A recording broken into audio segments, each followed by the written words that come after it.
We've all heard of the Sahara. Sure you have. It's the largest hot desert on the planet. A sea of sand covering an area larger than the contiguous United States. But have you ever wondered what lies beneath the sand dunes? To answer this question, we must travel deep into the past of our blue planet. Up until some 6,000 years ago, the Sahara was grassland. Humans were around at this time, not me, spreading agriculture around the planet. In the north of Africa, the color green dominated. Plenty of rainfall meant that there were lakes, rivers, pastures, and even forests. A completely different image of the Sahara from the barren landscape of today. But then, the climate started to shift. The region became parched, and the vegetation started disappearing. The wind did the rest. It took away the fine sediment after there were no plant roots to hold the ground together. Give it a couple thousands of years, and you get a familiar image of the Sahara. Sand and rocks stretching as far as the eye can see. But when it comes to volume, only a quarter of the Sahara is actually sand. The yellow sands of the Sahara are just one part of the story. The desert has many other features, such as gravel plains, salt flats, and plateaus. Makes you think if we understand the word desert correctly.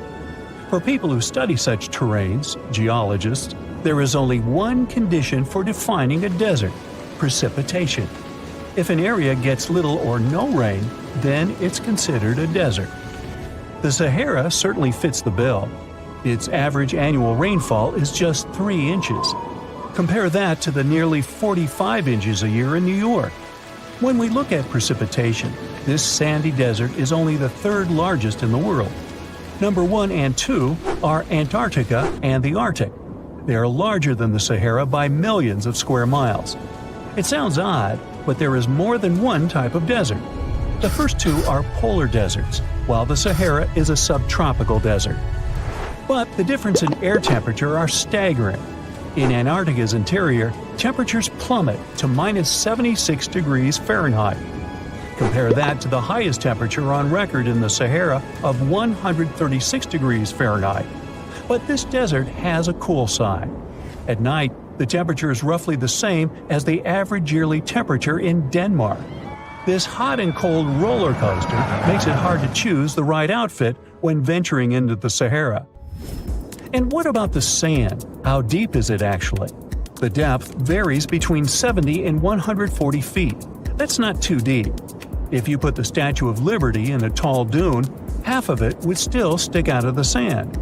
Its vast amounts in the Sahara were created by aeolian processes. That's Greek for wind. Over time, it blows and shapes the surface of the earth. In dry areas with sparse vegetation, winds erode the ground much faster. That's what happened in North Africa. Under all that sand is the bedrock and cracked clay. If you started digging, you would find the same everywhere on the planet, with one important difference. There is some type of soil covering the bedrock. This is not the case in the Sahara. Because of the arid climate and a lack of vegetation, sand covers the ground below. Over the course of thousands of years, a lot of interesting finds ended up in the desert sand. For example, there are petrified tree trunks. These are essentially preserved prehistoric trees. They date back to the time when the region was lush green. In some places, the trees of this fossilized forest are at least 65 feet tall. The wood is so well preserved that you can still see the texture and knots. There are even fossilized pine cones. In 1992, scientists found glass fragments in eastern Sahara. These canary yellow glass shards were scattered across hundreds of miles. They didn't belong to an ancient civilization, although ancient Egyptians used them to make jewelry. In fact, the breastplate of King Tut had a beautiful scarab beetle centerpiece made from this desert glass. For a long time, scientists were puzzled about the true origins of these fragments. They finally concluded that the glass was around 29 million years old. It is an impact tape. If that sounds like it has something to do with the word impact, you are correct. These rocks are formed when a meteorite hits the surface of the Earth. This generates a lot of heat. Scientists estimate that the temperature needed to melt this mineral was close to 3,000 degrees Fahrenheit.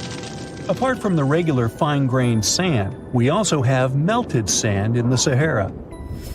But the desert conceals other unlikely artifacts. Shark teeth are a common find in Morocco, which sits in the western part of the Sahara. What are the fossilized teeth of these marine predators doing in the middle of the desert? This part of the world looked entirely different millions of years ago. There was a sea cutting right through what is now a desert. The Trans-Saharan Seaway ran the length of present-day Algeria and Mali. It was around 165 feet deep. That was enough for all sorts of aquatic animals to inhabit it. Large catfish, sea snakes, and of course sharks lived in the area. British archaeologists even unearthed a turtle shell in Mali in the 1980s. For centuries, there was even an entire city hidden under the desert. Timgad was a Roman outpost constructed by the Emperor Trajan around the year 100 in the current era. For various reasons, its residents abandoned it around the year 700. The sands of the Sahara soon engulfed the city. It had remained hidden for nearly 1,000 years.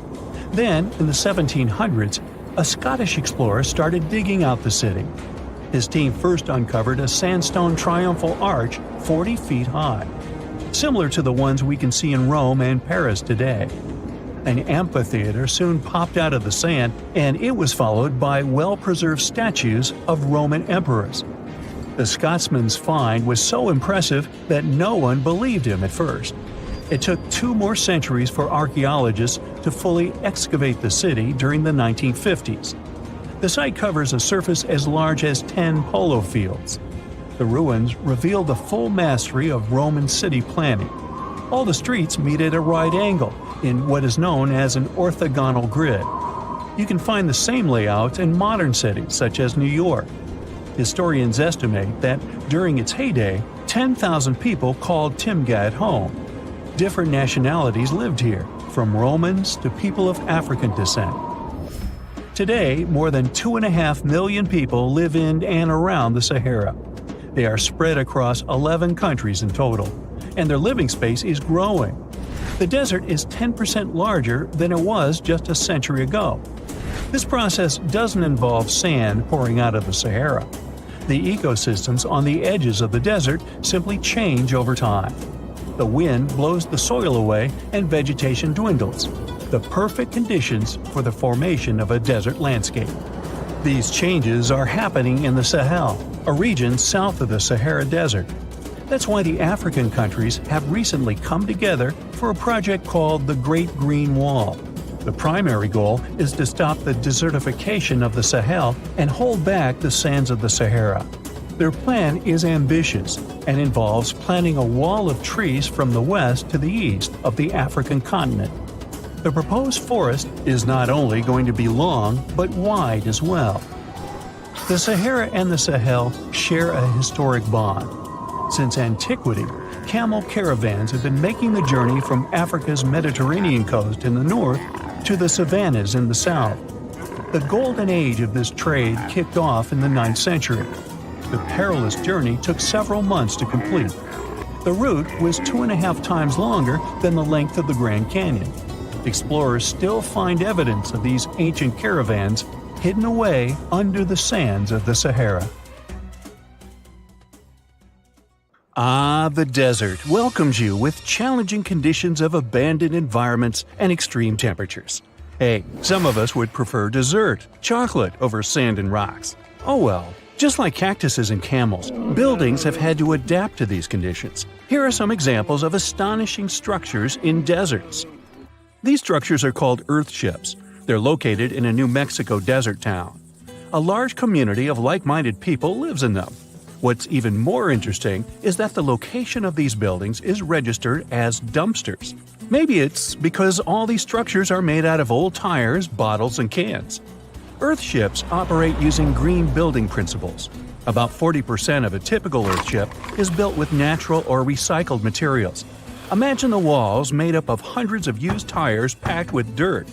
Then there are layers of floor-to-ceiling passive solar windows. They gathered the sunlight during winter and reflected in the summer to keep the structures at a reasonable room temperature. You can see plants in corridors and glass bottles or aluminum cans stuffed inside walls. Certainly a distinct house in many ways. Mike Reynolds is an architect who noticed the alarming waste and consumption levels in the 1970s. He designed a fully sustainable home out of cans back then. Almost 40 years later, he becomes the one who brings together all the other Earth shippers. Reynolds drove a Mercedes, but it ran off of the vegetable oil he picked up at fast food restaurants in town. A standard 2-bedroom, 2-bathroom Earthship costs about $250,000 in this town. Yet there are Earthships like Dobson House that can cost as much as $1.5 million. If you do it yourself, with family and friends, you can eliminate the cost of labor, and it becomes relatively less expensive. Let's assume you're really going to build one. Where can it be? Well, anywhere. Earthships currently fit in the cold, dry air of Canada, as well as the hot and humid climate of Haiti. This is the Mirage Mirror House. It's an installation set in the Southern California desert. Mirage opened in 2017 as part of a contemporary art exhibition. It's composed of mirrors. This minimalistic structure blends with the environment around it. The doors, windows, and openings have been removed to create an amazing experience. What you have in the landscape is reflected back to you. How's it made? With mirrored surfaces. At night, the distant lights refract from the mirrors. In the daytime, the sky is transformed into banks of clouds. There's no fixed scenery in this house. How about seeing a futuristic structure in the deep desert? Architects designed a concept home that pairs perfectly with Elon Musk's Cybertruck. The house has a post-apocalyptic theme. When I say post-apocalyptic, it's because I can't say it. Anyway, the house is designed to survive in a disaster scenario. The cyber house has steel gates, the windows are armored, and the exterior walls are made out of super strong material. Modern house is controlled by an autonomous geothermal heat pump. To put it in less sci-fi terms, you can keep the internal temperature steady. This sleek house has an entrance that can fit the Cybertruck. After all, it's inspired by it in the first place.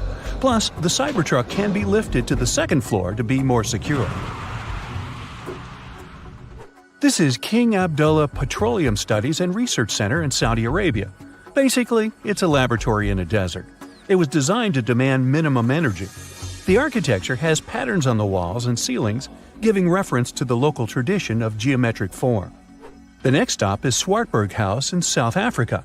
This one is located near the Swartberg Mountains, but don't get too excited. It's on the edge of the Great Karoo Desert. It's a 4-bedroom apartment. It has a special temperature regulating system. The system works like a shield from the heat in the summer and as a sun trap in the winter. You're looking at the Grand Mosque of Djenné in Mali. This mosque is 52 feet tall. This is impressive because it's made of only sticks and a special mix of mud and other natural elements found in the desert. Petra is an ancient city hidden in the Jordan Desert. The structures are carved directly into red, white, and pink-colored sandstone cliff faces. It's located among the canyons and mountains near the desert. The place was a trade center many years ago. You might already see pictures of the impressive facade of the treasury. This structure still holds many mysteries in it. For starters, scientists can't explain how the Nabateans managed to create such a structure thousands of years ago. Did you know that there's another mysterious place in the middle of the desert that has a similar structure to Petra? Median Saleh was like a second capital of the Nabatean kingdom. Yet another secret they left for us to decipher. It has over 100 decorated tombs and more than 1,000 non-monumental graves. Plus, inscriptions and cave drawings are also here, again surrounded by sandstone. This wooden shack was a post office once. The structure is in the Tengger Desert of Mongolia. It's surrounded by nothing. Sand is the only thing that accompanies the lonely structure. The building is only 23 square inches. As you can guess, it didn't get too many visitors. It was abandoned for over 35 years. Its fate changed one day when a woman discovered the building. Mrs. Yang and her friend came up with an idea. They were going to reach businesses and people who wanted to send letters and postcards from the world's loneliest post office without actually visiting the place. It worked. The post office rarely gets visitors in place, but it's busy online. Over 20,000 letters and postcards were sent from the desert post office in December 2021 alone. The place is about 6 miles off the nearest road. A post truck picks the letters up and hits the road for delivery. Eventually, they are shipped all over the world. A second destination in Saudi Arabia is King Abdulaziz Center for World Culture. The building has an interesting design. It took nearly a decade to build this complex structure. It's a 321-foot-tall tower which stands out with its look. Stone Matters Pavilion is a stone structure in Palestine. The structure spans a surface area of 93 square inches. It has been built entirely out of 300 interlocking stones that mutually support each other. The concave roofs, and yes, they look like giant bowls, are designed that way to collect rainwater. The structure is in Iran. Interestingly, in Iran, the evaporation rate is 3 times faster than the world average, so this bowl-like design comes in very handy. It captures the water in a way that the water can form a single mass as a whole before it evaporates. The outer shell of the roof system collects rainwater, but it also works as an additional shading. It makes air move freely, designed like a cooling mechanism for both roofs. Eco Lodge in Egypt is the next stop. The project is built in a place that overlooks the desert and is constructed using locally available materials like sun-fired bricks and palm wood. The building is an example of traditional architecture.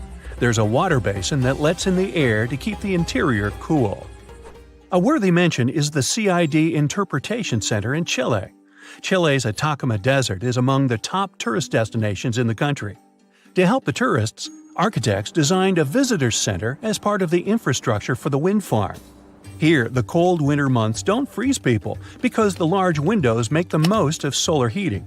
What's even more interesting is that the building is designed to go completely dark at night. Imagine you somehow bumped into the building by accident. Black Desert House is a building respecting the stars. At night, this house goes completely dark. It dissolves into the night, so the stars can appear more prominent. Now, any mysterious desert buildings you know that aren't on this list? Let us know in the comments. So, the Sahara Desert is so big that it covers 8% of the world's territory.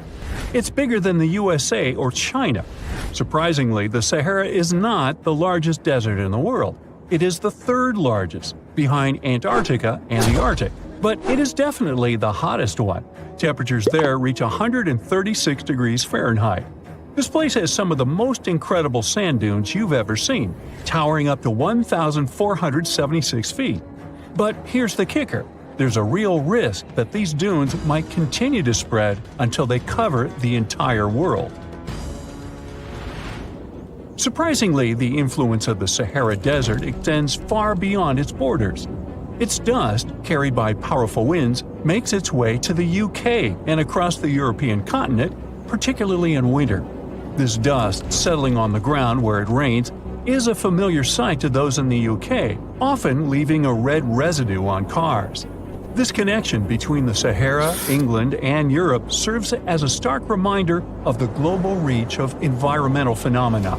You might think this is not a big deal, but it could turn Europe into a desert, leaving its soil infertile and Europeans with no food. Soil is a fundamental aspect of human existence, just as crucial as clean water and air. Without it, we're left with nothing but a bleak and barren landscape. The Sahara Desert has already made its jump across the Mediterranean Sea, which is concerning and could change the landscape forever. 1/5 of Spain has already turned into a desert. The next victim is Italy, which also faces the problem of desertification. In fact, almost all European countries have the same issue. According to an expert, the land that has not changed for nearly 2,000 years will become mostly rock, and people living on this land will be gone. 60% of the soil in Moldova is gone, and the problem has expanded beyond the Black Sea. It has reached China and Mongolia, thousands of miles away from the Sahara Desert. All of this causes losses of $4 billion a year.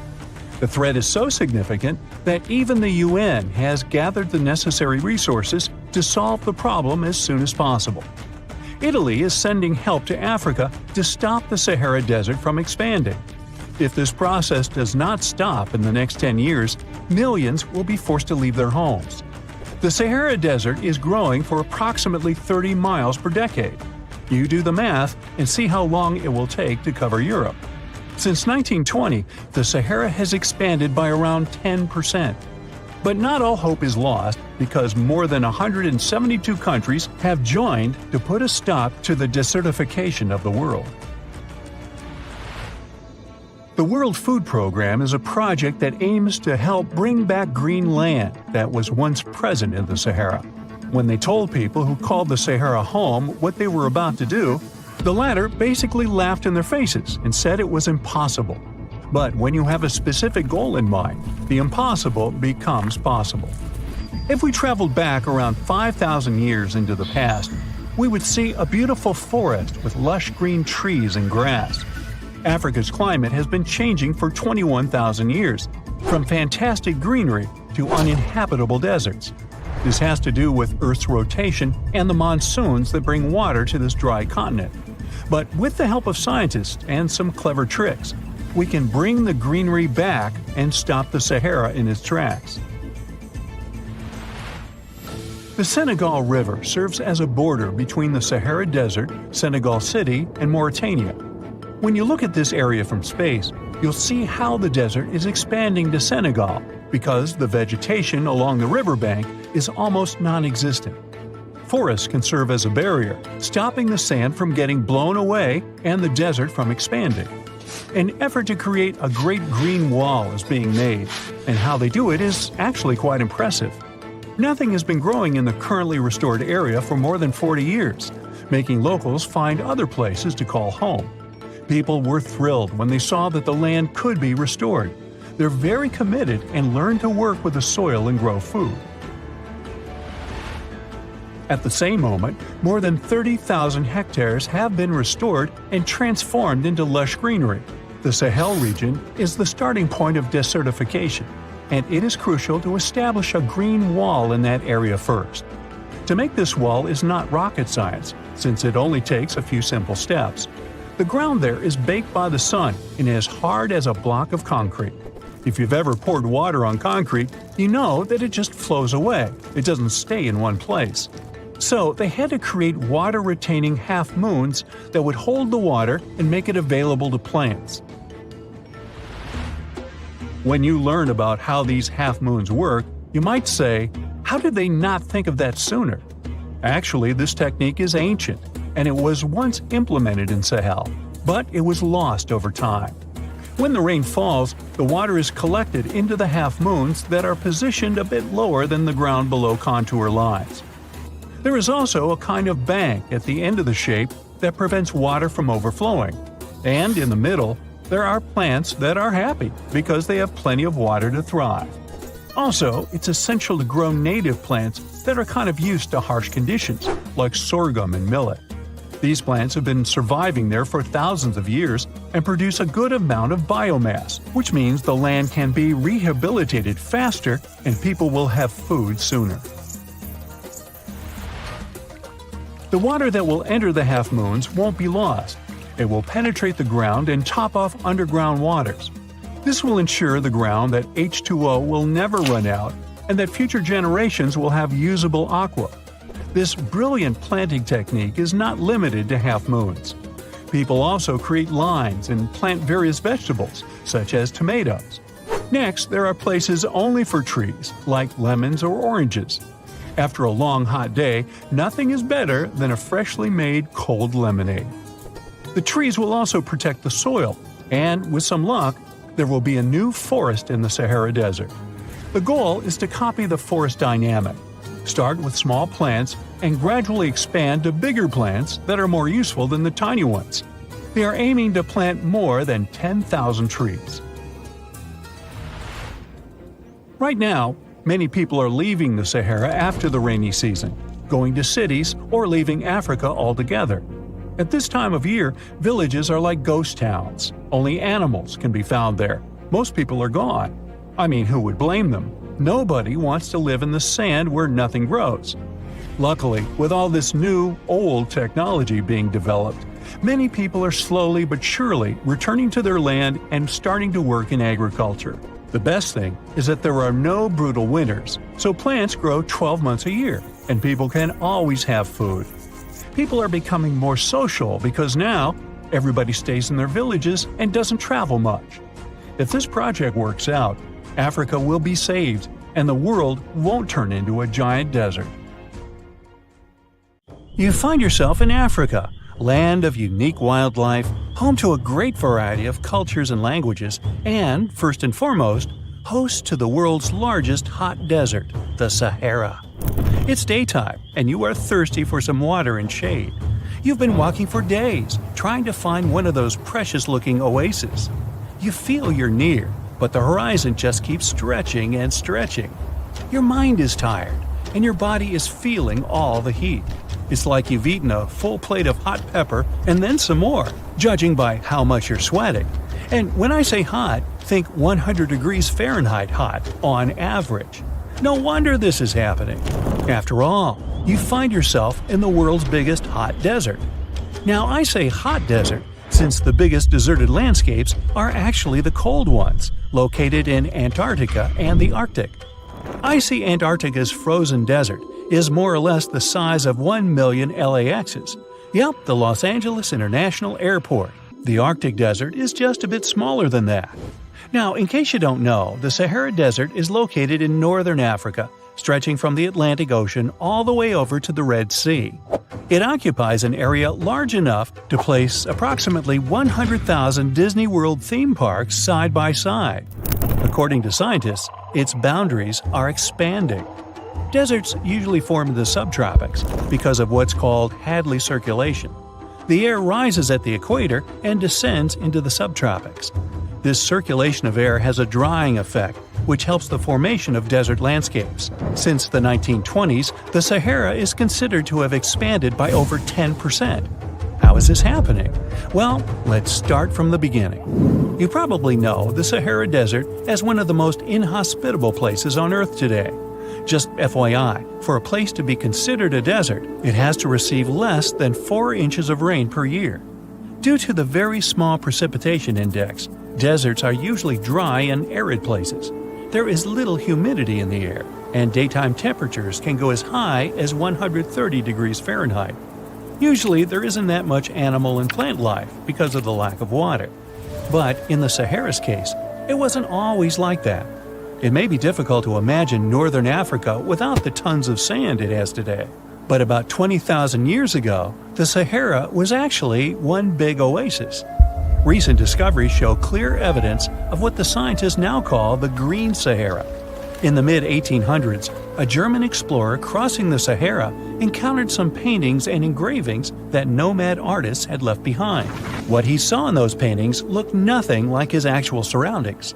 Instead of an arid landscape with only camels and desert vegetation, the rock paintings depicted jungle animals like giraffes and hippos. There were even images of livestock and grazing animals such as cattle and sheep, something that seems impossible for modern-day Sahara. Artists usually draw what they see around them, so this finding really intrigued the German explorer. The drawings were so detailed that the artists must have had close contact with those animals. You can find this rock art spread out in the northern part of the African continent, from western Sahara to Saudi Arabia. Geologists soon took a keen interest in this and found the first clues to what this could mean. They have been able to confirm that, in fact, northern Africa was once much wetter. They found evidence from nearby deep-sea sediment off the coast of Mauritania. Sampled cores of underwater sand and mud, known as Saharan dust flux, show geologists that, indeed, a green Sahara was possible. The more dust is blowing off of the desert and into the bottom of the ocean, the drier the climate in the region.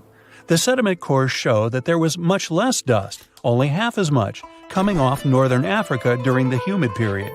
This period has to do with Earth's natural cycles.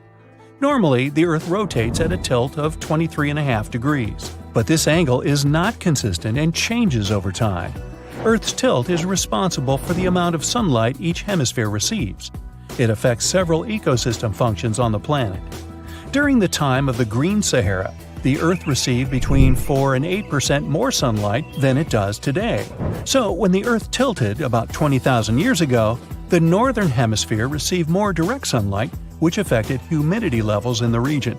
As the northern hemisphere got warmer, this affected monsoon activity, more specifically the West African monsoon. Monsoons are wind systems that affect a region's rainfall index and humidity levels. As a part of the globe gets warmer, it allows for more air to rise. It combines with the wind to draw moisture up into the atmosphere.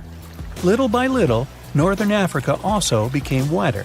The increased moisture made the Sahara so wet that there were actual bodies of water in the region. As vegetation grew, the plants held onto moisture better than bare sand could. There is evidence of natural basins throughout the Sahara and lakes so big they would fit all of the U.S.'s Great Lakes inside of them. Archaeologists uncovered evidence of vibrant societies in what are now arid areas. It looks like ancient cultures were able to take full advantage of the African humid period. According to researchers, the human population peaked across the Sahara about 9,000 years ago. There are traces of fireplaces, hunting tools, fishhooks, and even mounds of fish bones. Records show that there have been over 230 green periods over the span of 8 million years. Solar radiation is always changing due to natural orbital cycles. That's why Earth will most certainly see another green Sahara moment. It might be thousands of years from now, but it will happen. The same way the Sahara turns green, it turns yellow again. Let's put it like that. All it takes is a significant axial tilt and a few years of readjusting. However, another phenomenon is calling the attention of scientists now. Recent studies by the National Science Foundation from the University of Maryland show the Sahara has expanded 10% over the past 90 years. This phenomenon is called desertification, which literally means fertile land turning into desert land. The Sahara Desert is now advancing into the semi-arid region of Sahel. In 1950, this region was home to 31 million people. Today, its population is over 100, like a basketball. All the rocks are of a different age. Some of them were created about 2,500 years ago. Most of them are made of molten volcanic magma. Until now, scientists don't know for what purpose these stones were used. They were found in different parts of Costa Rica, near big cities. It's possible that ancient civilizations installed them specifically to show the greatness of local kings. Also, many experts believe the rocks were used as a tool for studying astronomy. The people who knew their purpose of the rocks had disappeared, and the history of the stones was lost along with them. Let's finish our journey with the coolest archaeological find. You're walking through the desert of Peru and climbing a low hill. You look down and notice the surface of the hill is covered with strange lines. You walk far away and see a huge cat on the hill. Such a drawing is called a geoglyph. Its length is around 120 feet, which is about half the size of a Boeing commercial jet. Archaeologists discovered the giant cat in 2020 and found out that it had been created somewhere between 200 and 100 BCE. This huge drawing is part of a mysterious group of different pictures. In addition to the cat, there are other animals, plants, and fantastic figures. All of them were found in the desert of Peru. The kitten was found by chance. Archaeologists didn't see it at first because natural erosion on the hillside had almost erased the silhouette. Endless hot deserts seem lifeless at first glance. But among these sands, you can meet dangerous and sometimes creepy creatures. Some of them can only cause health problems, but some can stay in your memory forever. Let's get to know them, starting with dangerous ones and finishing with real nightmares. So, you're walking through a desert and see a big teddy bear with open hands. You understand that it's probably a mirage, but still, you come closer. You were right. It's not a plush toy, but a giant cactus. There's something strange about it. Thanks to some strange fluff, the branches resemble the arms of a teddy bear. However, this is not fluff, but thousands of thin needles, and they are the reason you shouldn't come closer. The cactus is called the jumping cholla, or teddy bear cholla. It grows in the desert areas of Arizona and in the northern part of Mexico. Don't worry, this cactus won't attack you, but it will cling to your skin or clothes if you touch it. Such a fur coat protects the cactus from animals, creates shade, and saves it from heat. The lateral branches are the most important parts of the plant as they carry out photosynthesis and accumulate a large amount of moisture inside. So, despite all the danger, the cactus can be helpful for desert wanderers. And the danger here is needles. If you look closer at them, you will see they have the shape of hooks. One touch, and hundreds of thorns are already in your finger. It's pretty difficult to get rid of them, and the needles cause unpleasant, painful sensations. But the coolest thing about this cactus is the way it reproduces. The plant seems cute, but in fact, it's a dangerous Gila monster. Its thick skin protects the reptile from hawks, coyotes, and other predators. But its main protection is its venom. Snakes and spiders inject their toxins using long, needle-like fangs. The Gila monster clamps down and chews the prey to spread the venom. And when it bites a person, it can keep its jaws closed for a long time. Getting rid of the animal is a tricky feat. People who have experienced the effects of the venom say it feels as if hot magma passes through the veins. Despite this, the lizard turned out to be useful for science. Doctors used its venom to create medicines for diabetes and obesity. The time has come. Now you're about to meet one of the creepiest creatures living in the desert. Be quiet and listen to the silence. Stand still. There's no one around. Suddenly, you hear some hissing coming from below. You lower your head and see it. A big yellow spider the size of a human palm with strong jaws and long legs hides in the shadow of your body. In horror, you run away from this monster, but it goes after you. It isn't easy to do it in this situation, but try to calm down. The creature isn't interested in you. It wants only your shadow to hide from the scorching sun. Anyway, it's better not to touch it. The powerful jaws of the camel spider can cause unpleasant sensations, to put it mildly. And, by the way, this creature isn't really a spider. Yeah, it belongs to the class of arachnids, but it's a separate species, Sulpicid. It likes to bite. It's fearless and pretty aggressive. The spider preys on insects, lizards, rodents, and small birds. It can also move at a speed of 10 miles per hour. For their small size, this is very fast. You need to be a professional athlete to run away from it. Most often, you can find camel spiders in the deserts of the Middle East, but they also live in Mexico and the southwestern US. These runners are nocturnal and try to avoid the sun during the day, so they are always hunting your shadow. By the way, they got their name because they often hide in the shadows of camels. You won't hide from them during the day, but they will also want to come after you at night, especially if you make a fire. Sulpugids always run to the light in the hope of eating something. Some species of these spiders make a hissing sound to scare their enemies away. Now, let's calm down for a second and leave the hot desert. We're going into the humid tropics of Tanzania. Under tree bark, fallen leaves, and in dark caves, you can meet one of the most terrifying creatures on Earth, a tailless whip scorpion. Imagine a big scorpion without a tail, with a flat body that looks like it has been pressed by something. It's similar to spiders, but has no venom glands and can't spin a web. This monster is silent and fast, but the scariest thing is its 2 front claws, twice as long as the creature itself. Any prey it catches will never escape. Life in a dark cave has spoiled its eyesight, so the whip scorpion tries to avoid sunlight. During molting, it climbs up to the ceiling and slowly comes out of its old skin. Imagine directing your flashlight there and seeing small cocoons out of which pale spiders with excessively long legs crawl. Several years ago, people have debated them for years, but no one seems to know the answer. The strange thing is that they are so many miles away from any towns, roads, or human activity. The quickest way to discover the truth behind the circles is asking questions. You grab your notebook and set out to talk to locals. Everyone is helpful in this scenario: geographers, anthropologists, elders, and historians.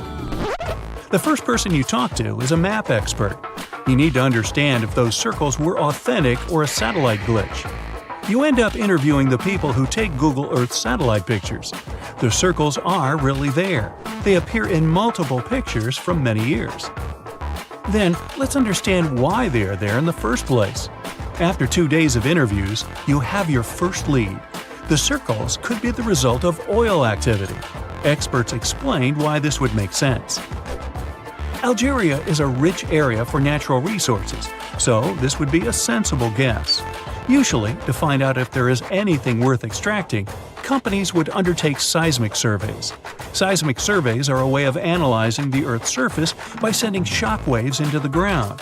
Depending on how these waves bounce back, you'll know what is located there.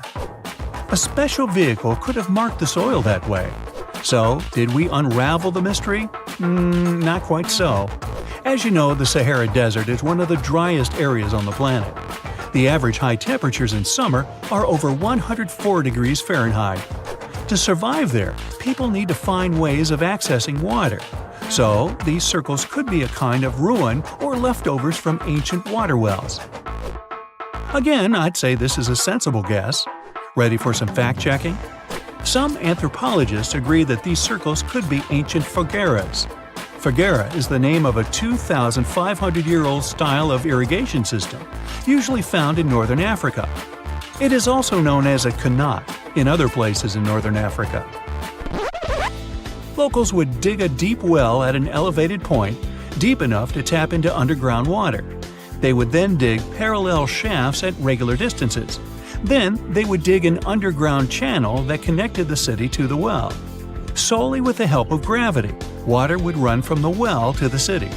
This traditional technology provided water for crops, livestock, and humans. Now, let's say these wells made human-made oases possible. Even the closest municipality name was an indication that this could be true. The name Fogueret Essaouira is actually named after Fogueres, these ancient wells. Now, this lead was proving to be very accurate. You decide to travel over there to see for yourself. You take a local bus, sit back, and enjoy the ride. The landscape in northern Algeria is filled with ancient-looking towns. You even see ruins of wells along the way, on the outskirts of smaller cities. Opening Google satellite images, you can see the qanat's markings on the ground, a series of holes running down several miles. But as soon as you arrive, you find out you were wrong. Dale Lightfoot, one of the world's leading experts on qanats, said that the circles were definitely not qanats. Even the satellite images confirm this difference. Uh-oh, we were so close. Apparently, qanats or fogueras would not run down a straight line. They wouldn't be shaped like circles. Another clue that this wasn't the case was that there were no towns at the end. The circles were really far away from any human activity, and qanats were explicitly built to provide water for human settlements. Well, it sure was a good try. You almost gave up on this mystery when you decided to take one more field trip. It was days of preparation, pick up cars, food, equipment, all so that the mystery of the Sahara circles could be unraveled. On the first day, you drove over 99 miles into the desert.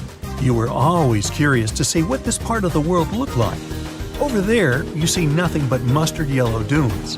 The night sky is pretty decent though. You can see the entire Milky Way with your own eyes. You set up camp and sleep under a canopy of stars. The next day, tension grows. There's no cell reception. Oh dear. But thankfully, you added the coordinates of the circles to your Google map. And surprise, the offline mode works out there.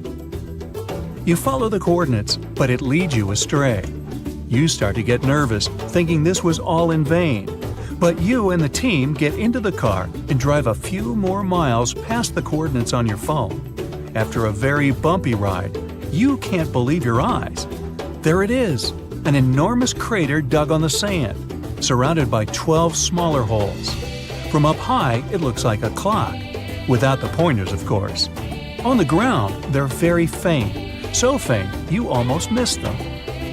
Searching the area, you notice all the holes had something similar: metal wires, thin wires that you can pull from the ground. They're buried deep, so you start digging. An object starts to reveal itself. Uh-oh, it looks like old dynamite. This certainly surprises you. Better stop digging to avoid any accidents. At the end of the survey, you feel satisfied, but still curious. What could all this dynamite mean? And who put it there? What comes next is the turning point of your adventure. Walking back to the car, you see something shining on the ground. You approach the item with curiosity. It's round and rusty and looks like a sardine can. What's that doing here? Could this give you more clues about the circle's mystery? Just in case, you pick it up and put it in the car. Back in the city, the puzzle pieces start to reveal the story behind the Sahara circles. You bring photos and the sardine can and show them to local experts. They analyze your material and give you an intriguing verdict. As it turns out, guess number 1 was the closest one to the truth. So, what happened to the first guess? Why do we need... But it may have been more popular in ancient times. When reaching maturity, Nile crocodiles can grow up to 18 feet long. But that's not all. It can even walk with its body off the ground, and some were even pictured standing on their 2 back legs. Goannas are dragon-like lizards that live in Australia. Large as they are, they also have razor-sharp teeth and claws, and are also known to even produce venom. It's easy to see why goannas may be the source for the Australian version of dragons. When humans first discovered whale bones back in the day, we had no idea these animals lived in the sea. Given their size, we surely must have thought they were dangerous. And because we rarely see whales, if we don't go underwater of course, they were poorly understood and easily mistaken for dragons too. Probably the most interesting source of dragon mythology is actually the human brain.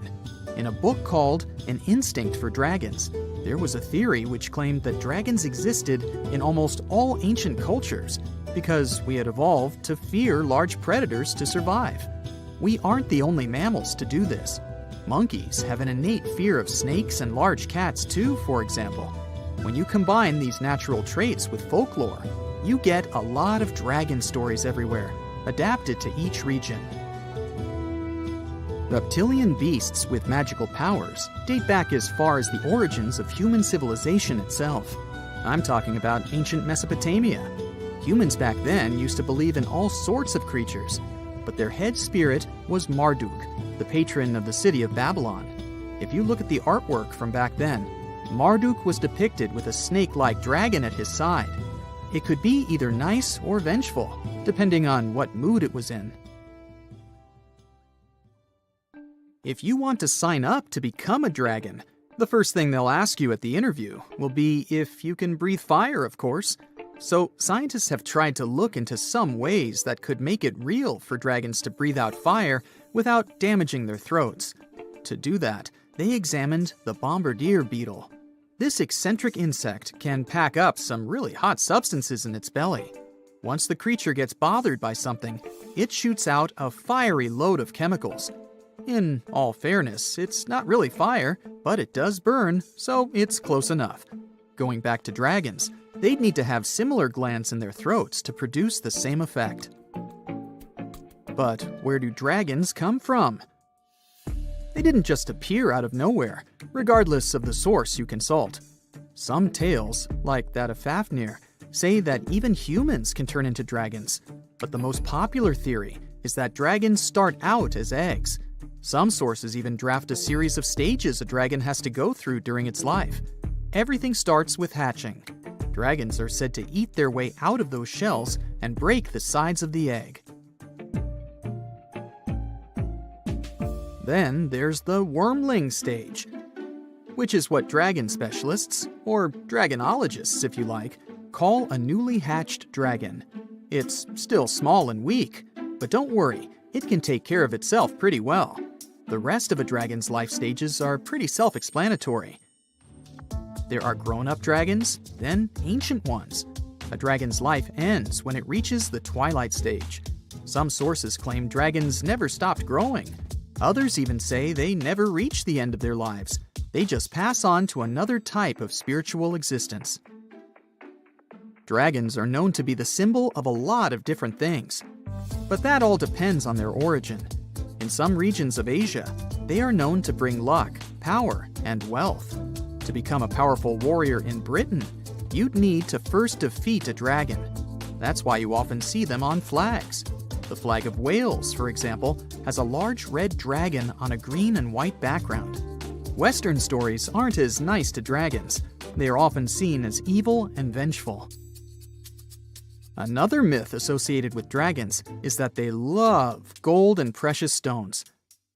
This greedy side of their temperament seems to date back to ancient Greece, where dragons were tasked with guarding treasures. Some of these guarding dragons were seen in such tales as The Hobbit and in the Harry Potter series. As for dragons' magical abilities, they also vary a lot. Some were said to have blood with supernatural properties. Some were rumored to be able to speak. Others were famous for their wisdom. A lot of dragons in ancient literature could fly or shapeshift, even into humans.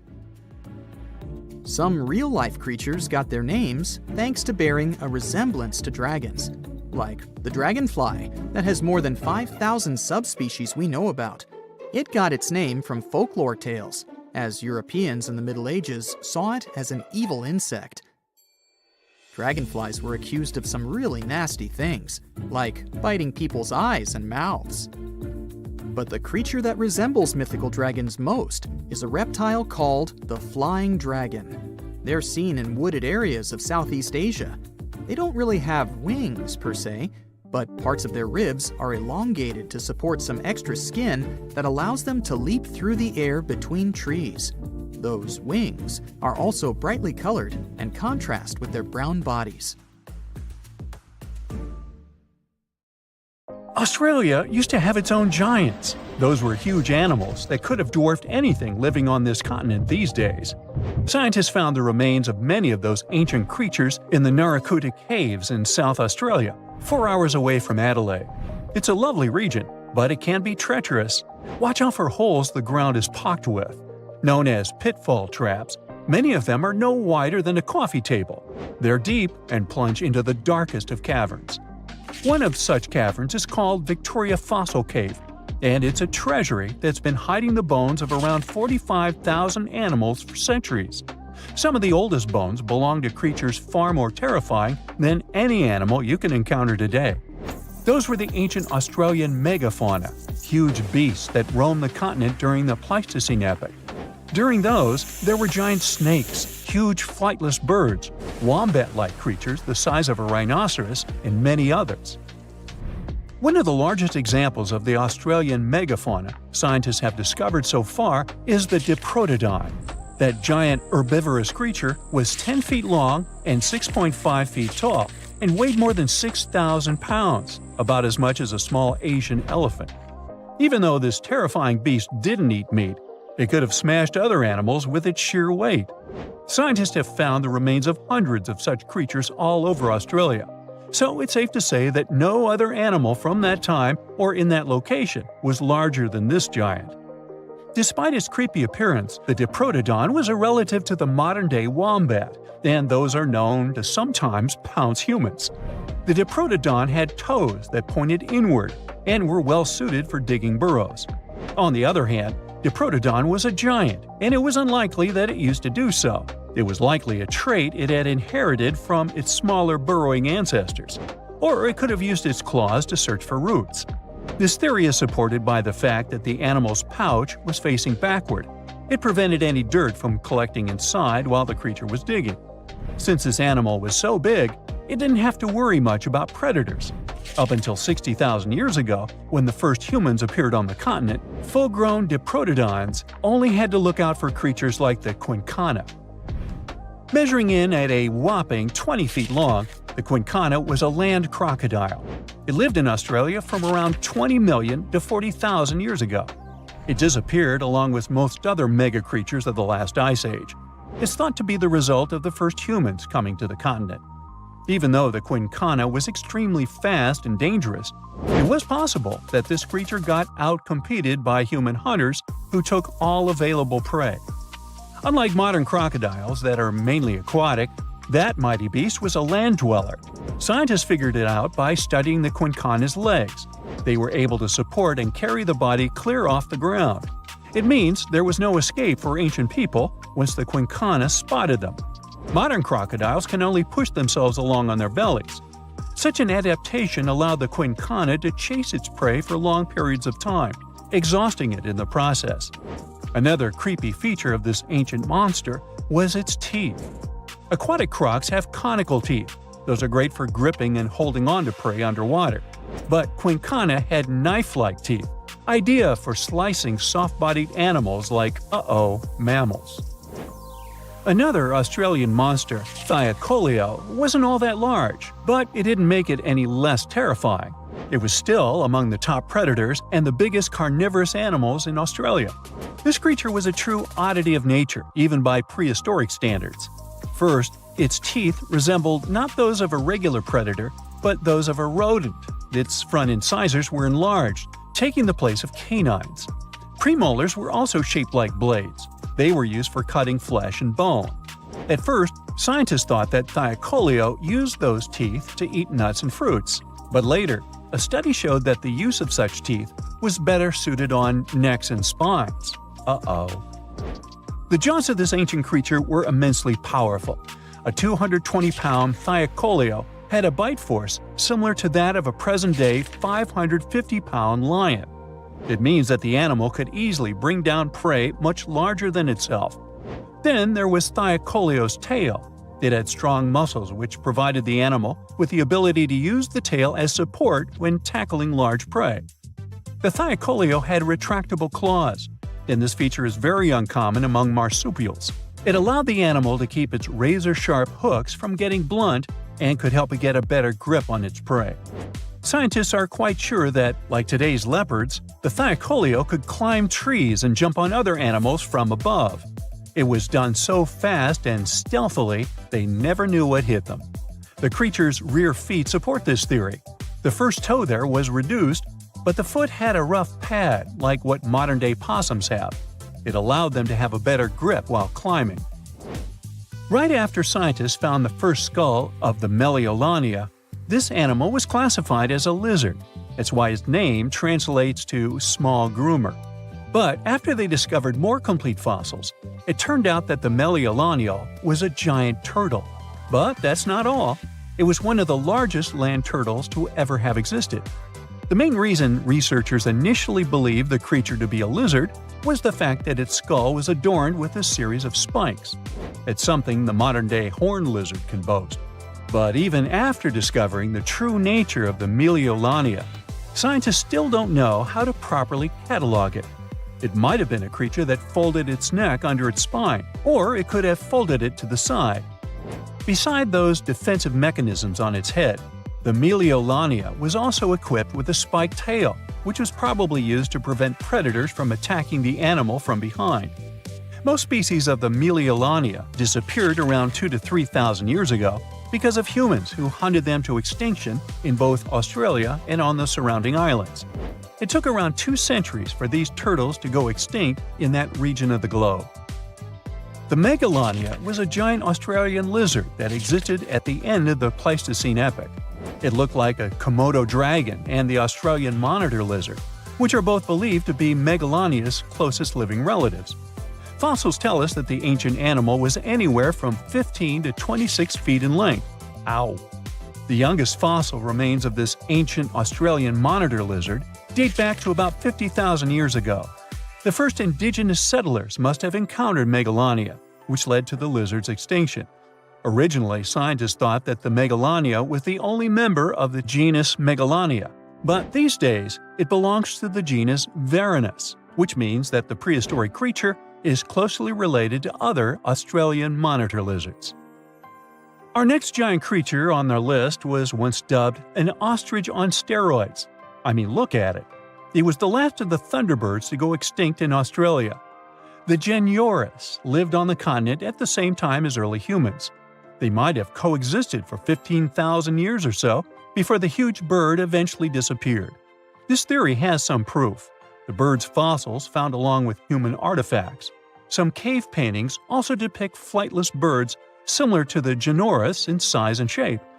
Although it wasn't the largest bird in Australia, the goose-like creature was still as tall as a grown-up man and weighed around 550 pounds. Even a modern-day ostrich can be dangerous if it feels threatened. Imagine meeting its giant prehistoric relative. Scientists are still arguing about its diet. Many believe the creature was an herbivore, but there's still a chance that the Geniurus was a partial scavenger. Its small, stubby wings and powerful hoof-like legs hint that the bird could have been a plant eater. But its huge beak and exceptionally deep lower jaw evoke suspicion. Such features are highly unusual in birds. You decided to go scuba diving for the first time. The water is clear and the sun is shining on the seabed. You take a few selfies and the fish swimming by when suddenly the ocean goes pitch black. You look up and, oh my, what is that gigantic animal? It's definitely not a shark, not a whale. Is it a turtle? Yup, but fear not, it's not gonna hurt you. If you had lived on this same Earth about 72 million years ago, then maybe this could have really happened to you. Scientists have recently found the fossils of a gigantic marine turtle that could have grown as big as 12 feet. If you don't have any idea of how big that is, let's see some examples. That's the average length of a hippopotamus, 6 golden retrievers, or 2 Michael Jordans stacked on top of each other. The turtle's scientific name is an homage to that old-school sea monster called Leviathan. Maybe you remember this from old-school history lessons. The Leviathan is supposedly a mythical creature that would swallow entire ships or people that were deemed too greedy by the creature. Can you imagine being swallowed by this humongous sea turtle? No, thank you. The fossils of this gigantic creature began to be excavated between 2016 and 2021, all the way in northeastern Spain. The first fossil was located by a hiker in the Spanish Pyrenees, and it was around 8 inches long. The pelvis of this turtle alone measured around 35 inches. It would definitely be one of the biggest turtles today if it hadn't gone extinct. FYI, the largest living sea turtles today can reach up to 6 feet in length, which is already pretty big. Now, how about a gigantic prehistoric scorpion? I bet most people here are not huge fans of these creatures, especially since they're poisonous, which is why the thought of a 9-foot-long aquatic scorpion might be the stuff of nightmares. Let's just say that if they hadn't gone extinct some 400 million years ago, lakes and rivers would be much more dangerous places for humans today. These gigantic insects were considered to be apex predators in their time, hunting everything from fish to other animals, even of their own kind. Yikes! I got goosebumps just imagining these creatures.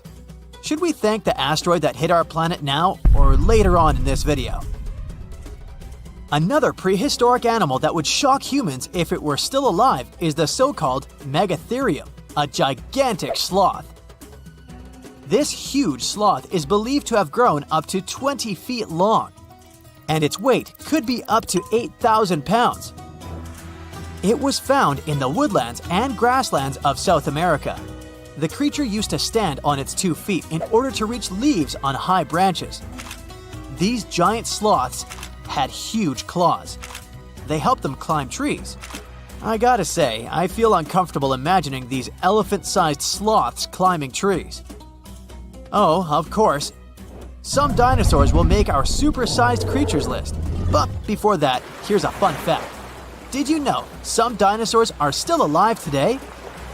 Scientists have proven that birds are classified as theropod dinosaurs. Such infamous creatures as the T-Rex and Velociraptor belonged to this group. I'm sure you've heard these names even before you watched Jurassic Park. The Velociraptor is that scary dino that breaks into the kitchen. Well, they evolved, gained some feathers, and turned into various species of birds we know today. That means that any bird from chickens to those little blue ones is a direct descendant of dinosaurs. Now, does the name Spinosaurus ring a bell? You can see this huge dinosaur in some museums today. Its fossils, I mean. The Spinosaurus was one of the biggest land predators to walk Earth. Actually, to walk its land and water, since scientists believe that this dino was semi-aquatic. It fed mostly on meat, which means humans would be its natural prey if it lived today.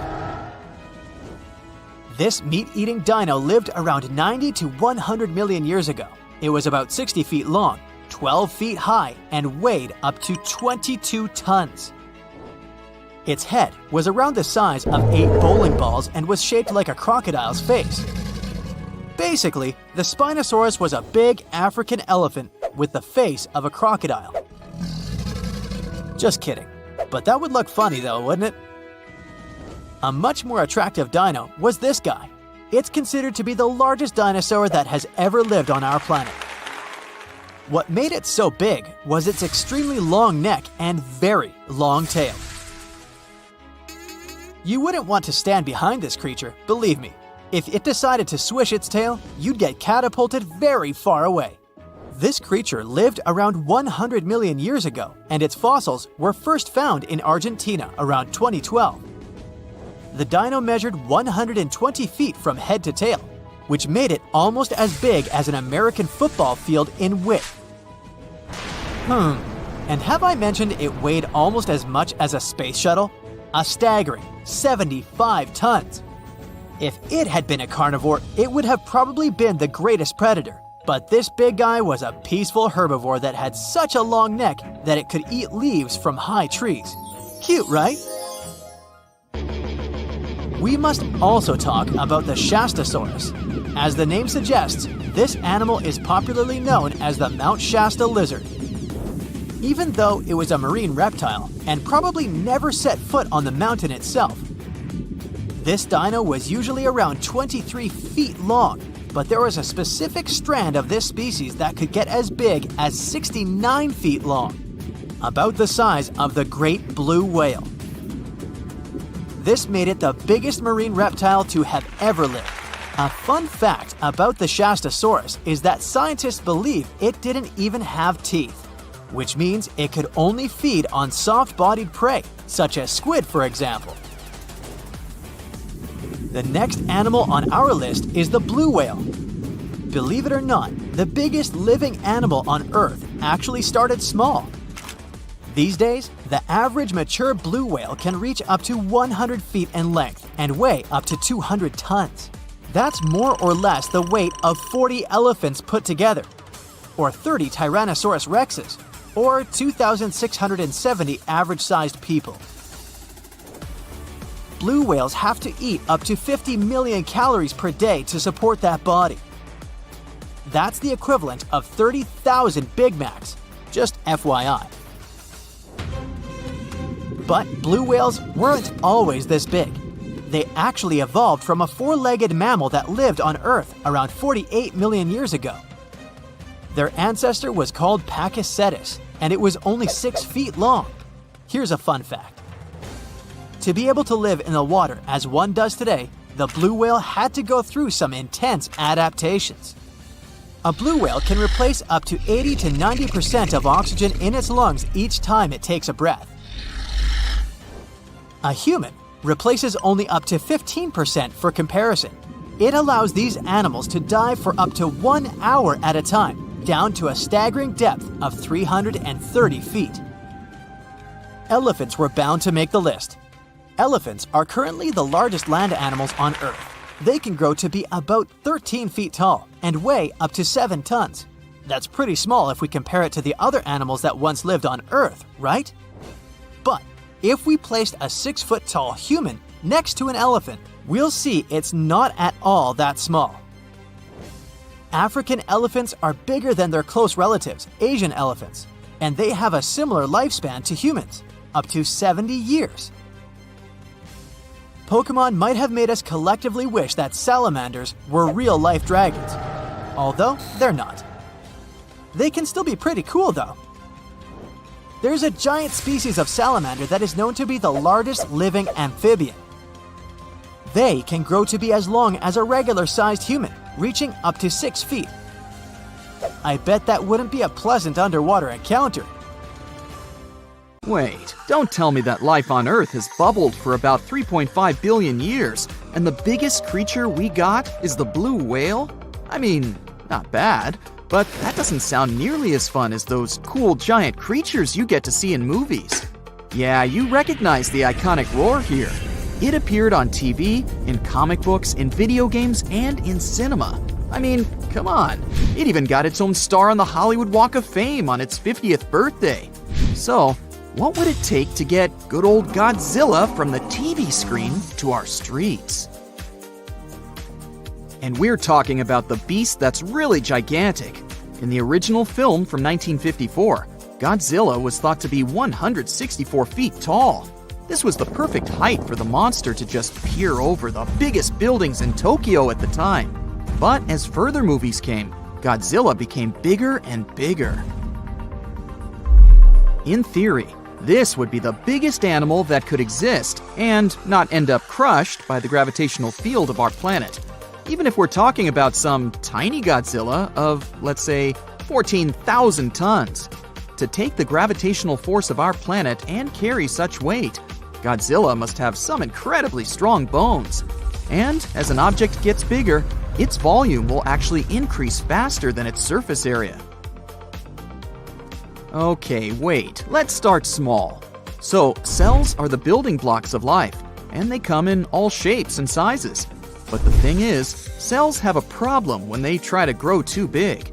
As they grow, their surface area, the outside, doesn't keep up with their volume, which means the inside.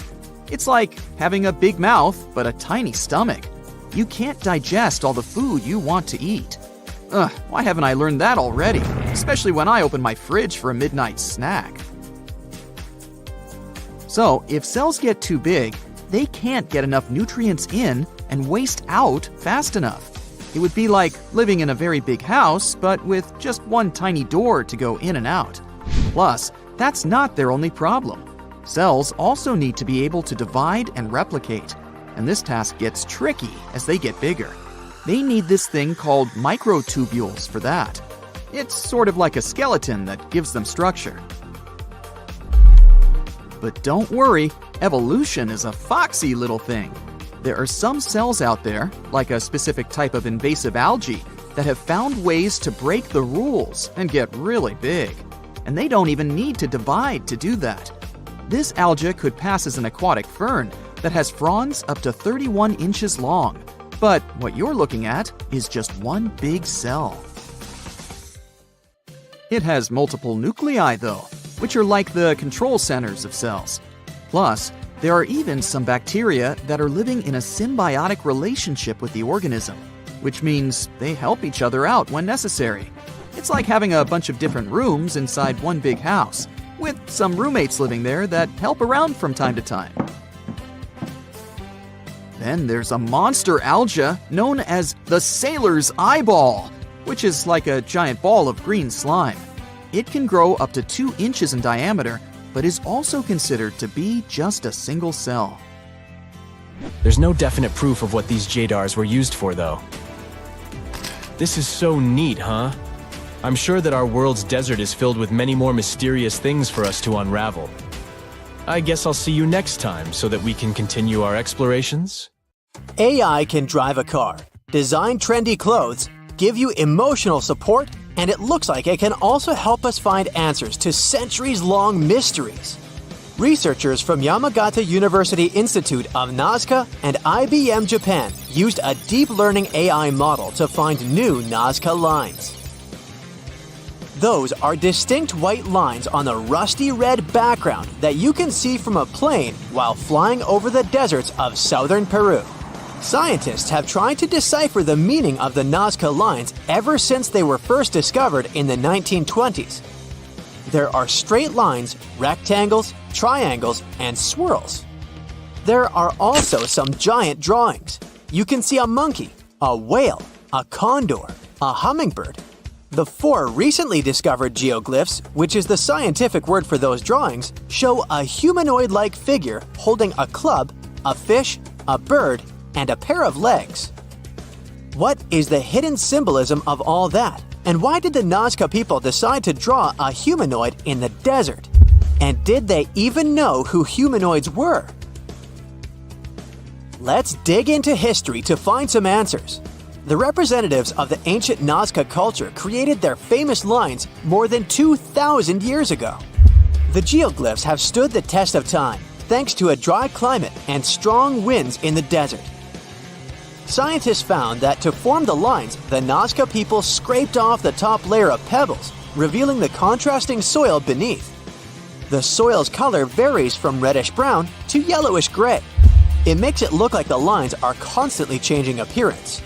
It looks like the creators first made small-scale models and then enlarged them to create the full-scale designs we see today. In total, there are more than 800 straight lines, around 300 geometric figures, and 70 animals and plant designs. You can find the first mention of the lines in the 16th century Chronicle of Peru, where they were first described as trail markers in the desert. Since you can't really study the lines and their symbolism from the ground, those geoglyphs only became world famous only in the 1930s. It was the start of the era of commercial planes, so became the research ground for archaeologists from Yamagata University.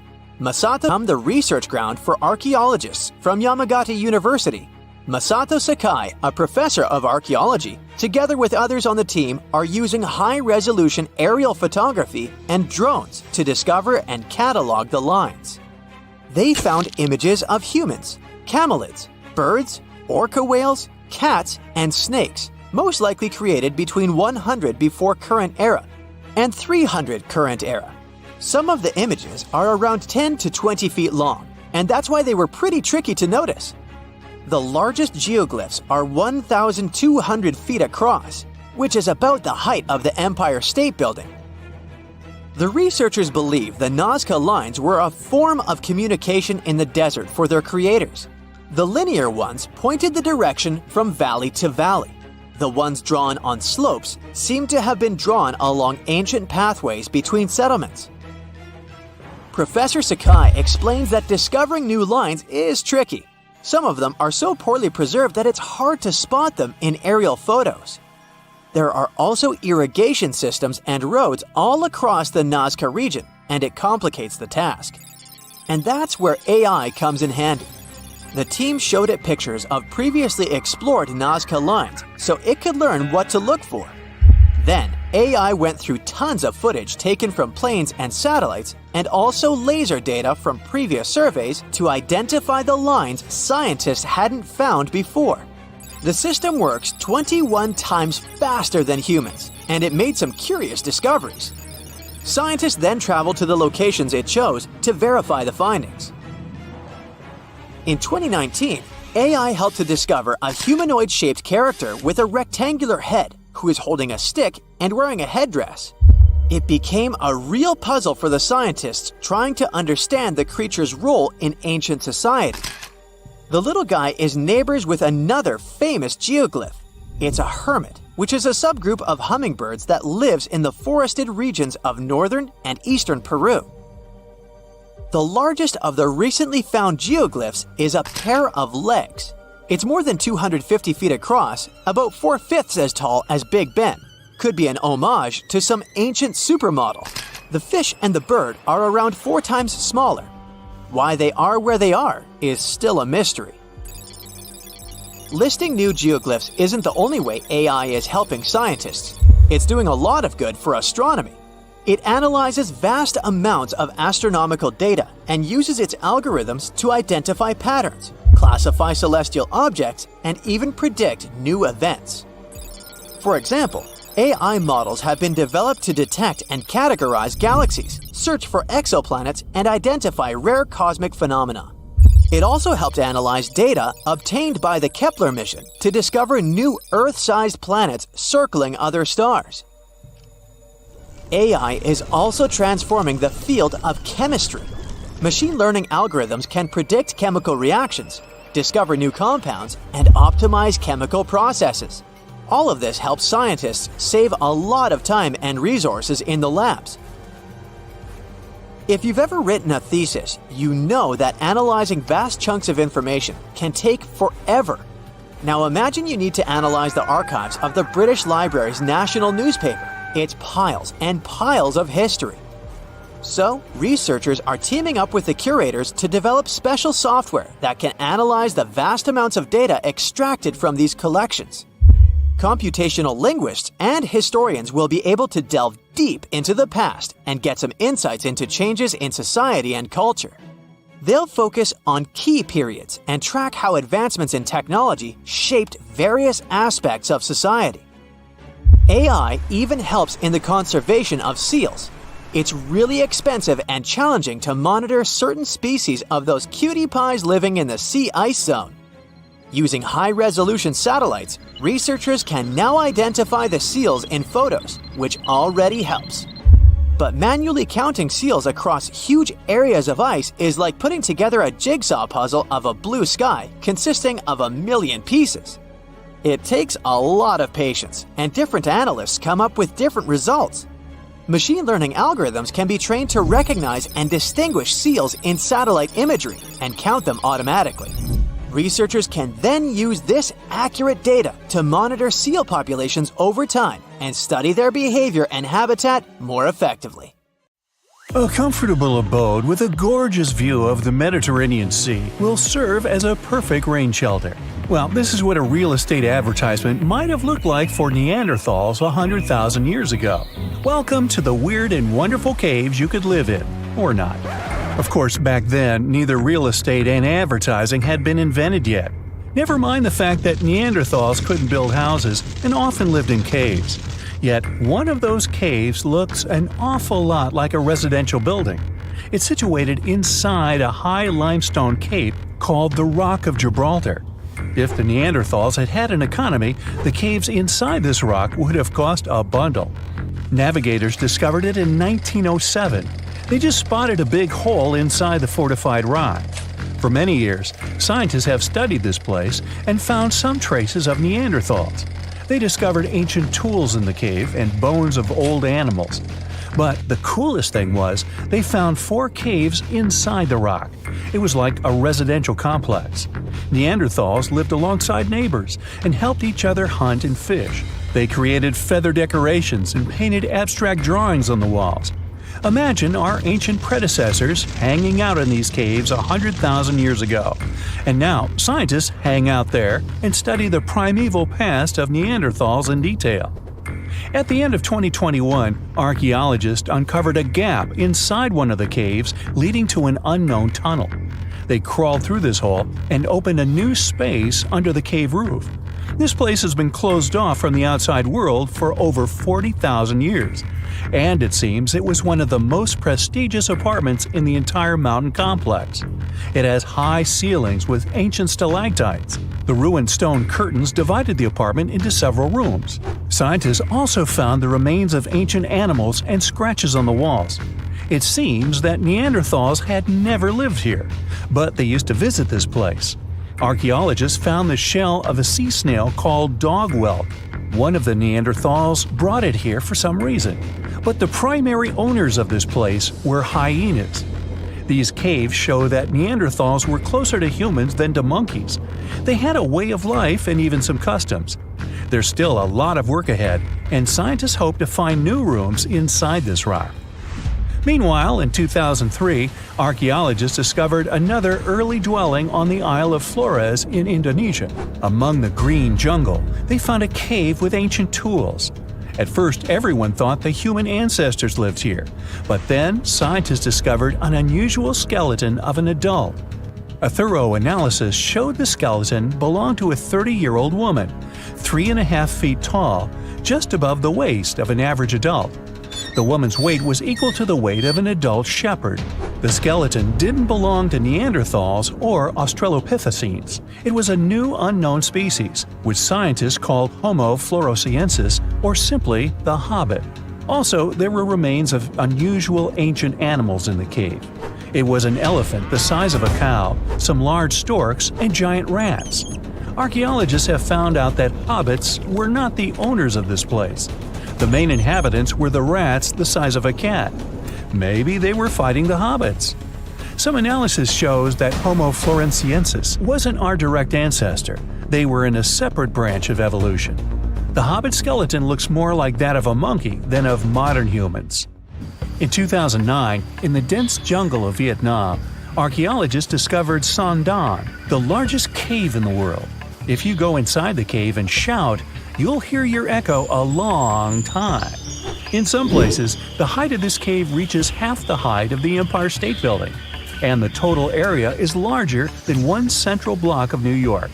Son Don is one of the 3 caves in the Vietnamese jungle. Many intricate mazes connect these caves. Inside, you can find unique plants and trees that live separately from the outside world. It's a real underground jungle. In some places, you can find collapsed ceilings that let the sunlight in. Besides unusual trees and plants, ancient stalactites hang there. Some limestone deposits are more than 450 million years old. They were here even before dinosaurs appeared. There are also many rivers in the cave. Rainwater coming down from holes in the ceiling has formed them. Fast streams resemble slides in a water park. They lead to unknown underground labyrinths. Scientists have studied only a small part of all these caves. The next unusual cave is in New Zealand. Hundreds of thousands of fireflies live inside. Each of them glows with a blue light. Together, they light up the cave. It may seem to you that you're on another planet, but you can't stay there for a long time. Special air measuring devices are everywhere. Scientists monitor the level of carbon dioxide necessary for the normal existence of fireflies. These insects are sensitive to the environment. If there are many people in the cave, or they stay there too long, the park staff will ask them to leave the place. It's like you're literally stealing oxygen from the fireflies. We've seen some pretty amazing caves so far, but how about a scary one? We're going to the desert of Yemen's Al-Mara province. What we're looking for is not a cave, it's just a black hole in the ground, right in the middle of the desert. It's big, the size of a basketball court. It's not its size that could scare you, but what's inside. Scientists are still not sure what it is. From the depths of this black abyss, a disgusting smell of rotten eggs constantly comes out, and sometimes you can hear some strange, frightening sounds. The blackness of the giant hole in Yemen absorbs all the sun's rays, so you won't see what's there even with a powerful flashlight. People flew over this place by helicopter. They filmed using drones and the most powerful lenses, but they didn't catch anything except darkness. It looks like a big ink spot in the middle of golden sand. The locals are afraid to approach this place. They believe the cave leads to another dimension where evil creatures live. At the moment, the giant hole in Yemen is one of the most poorly studied and mysterious phenomenon of nature. How did it appear? How old is it? Where does it lead? Scientists are trying to find the answers to these questions. There are theories that the hole appeared because of construction work. Geologists drilled the soil nearby in search of minerals. It could have caused fluctuations in the Earth's crust and collapsed the surface. But no one can prove this theory, yet. And now, imagine a place where sunlight has not penetrated for more than 5 million years. There's little oxygen, and it's cold and damp. Still, life is born in this place, not only microbes and bacteria, but also something bigger. The living conditions in this cave are very different from the usual ones, so, in a sense, this cave is like another planet. It's the Movil Cave in the southeast of Romania, near the Black Sea. The entrance is a small hole in the ground. Inside, a tunnel leads deep below the surface. The levels of hydrogen sulfide and carbon dioxide are above normal inside the cave. The air here is half as much oxygen as on the surface. People can't be here without an oxygen mask. but other creatures living here can. The cave is home to 48 species of living organisms. 33 of them are unknown. Here you can meet some unusual insects, white snails and white spiders, millipedes with huge whiskers, transparent shrimp, and unique species of leeches. They all live here thanks to the little bacteria autotrophs. They absorb carbon dioxide and release food particles. Bacteria feed on it. Other larger organisms feed on these bacteria, and some bigger organisms eat those little ones. In the end, everyone gets food. In this cave, evolution has created a biological system separate from the rest of the world. Let me take you to a place that seems to be out of this world. Life inside this cave has been isolated from the outside world for about 5.5 million years. And it does show. See for yourself. Due to such a long isolation, the conditions inside the Mobile Cave are like nowhere else on our planet. A unique ecosystem is flourishing there, even though there is a severe lack of sunlight inside the cave, and the air is toxic. The cave, located a few miles west of the Black Sea in Romania, was first discovered in 1986. Nowadays, you can only visit it if you have special permission. Plus, the central caverns are guarded naturally by narrow limestone tunnels and vertical shafts. So, if you're no stranger to claustrophobia, you'd probably better not enter this place.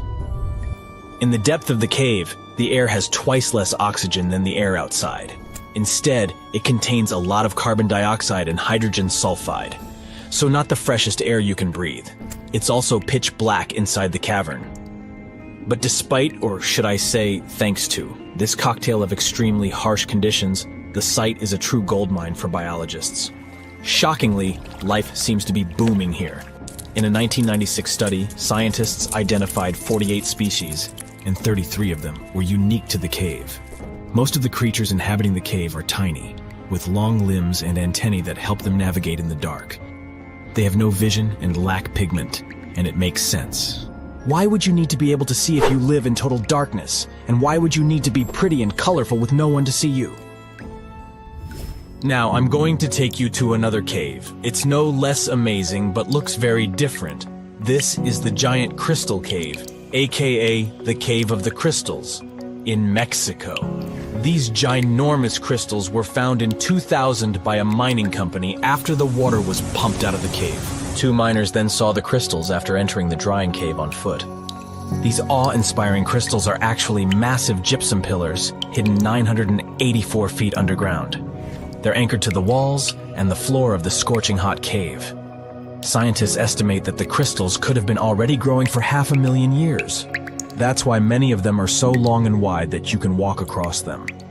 Unfortunately, visiting this wonder of nature is impossible at the moment.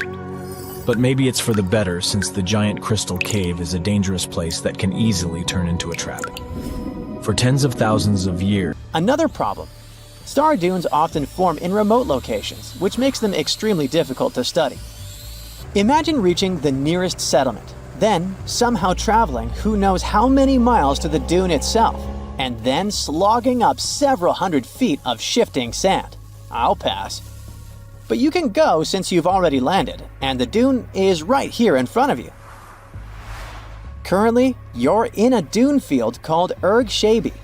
Lucky for you, this area has long become a popular tourist stop. Look, in the distance, there are hotels and even a good road. Scientists who examined Lella Lalia before you used ground-penetrating radar to find out more about the sand formation. This equipment can detect the tiniest differences in sand grain sizes and water content under the surface of the dune. That's how you can create a picture of its interior layers. Look out! Phew, it was a close call. See this trench? The researchers dug such trenches to take samples of long-buried sands and then examine them. It's a pretty cool process. The thing is, while buried deep inside, the quartz in the sand accumulates radiation coming from natural sources within our planet. We can compare the grains of quartz to minuscule rechargeable batteries. They can store the energy they get from radiation. When researchers bring them to the laboratory, they can make the grains release that energy, which comes out in the form of light. scientists can measure the brightness and say when the sand enjoyed sunlight for the last time. Now, when those experts who dug the trenches looked inside Lelalalia, they were shocked. The enormous formation turned out to be very young. For a dune, of course.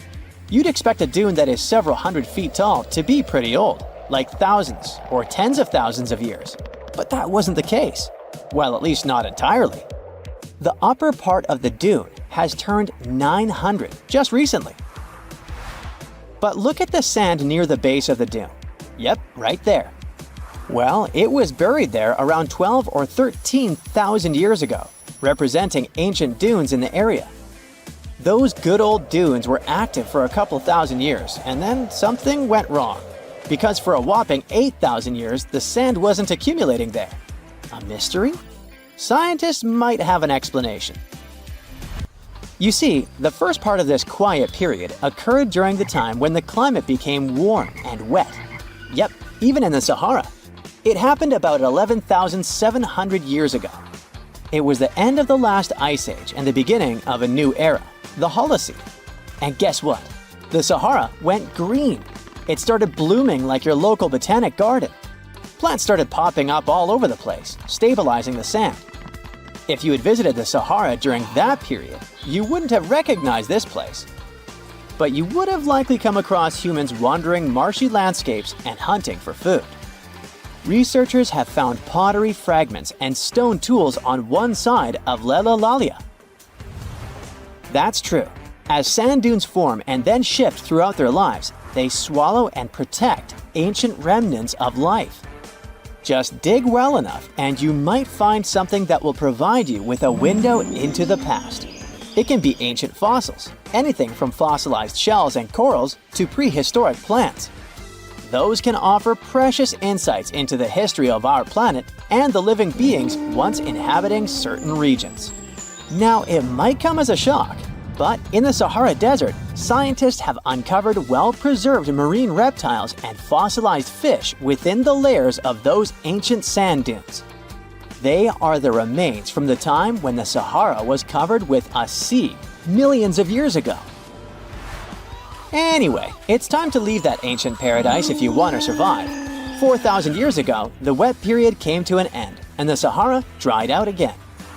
Interestingly, our dune didn't begin building up right away. For some time, sand probably blew through but didn't accumulate. Or the dune could have started growing in a different location.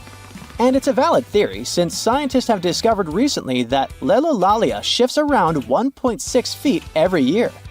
It also accumulates about 6,400 tons of sand every year.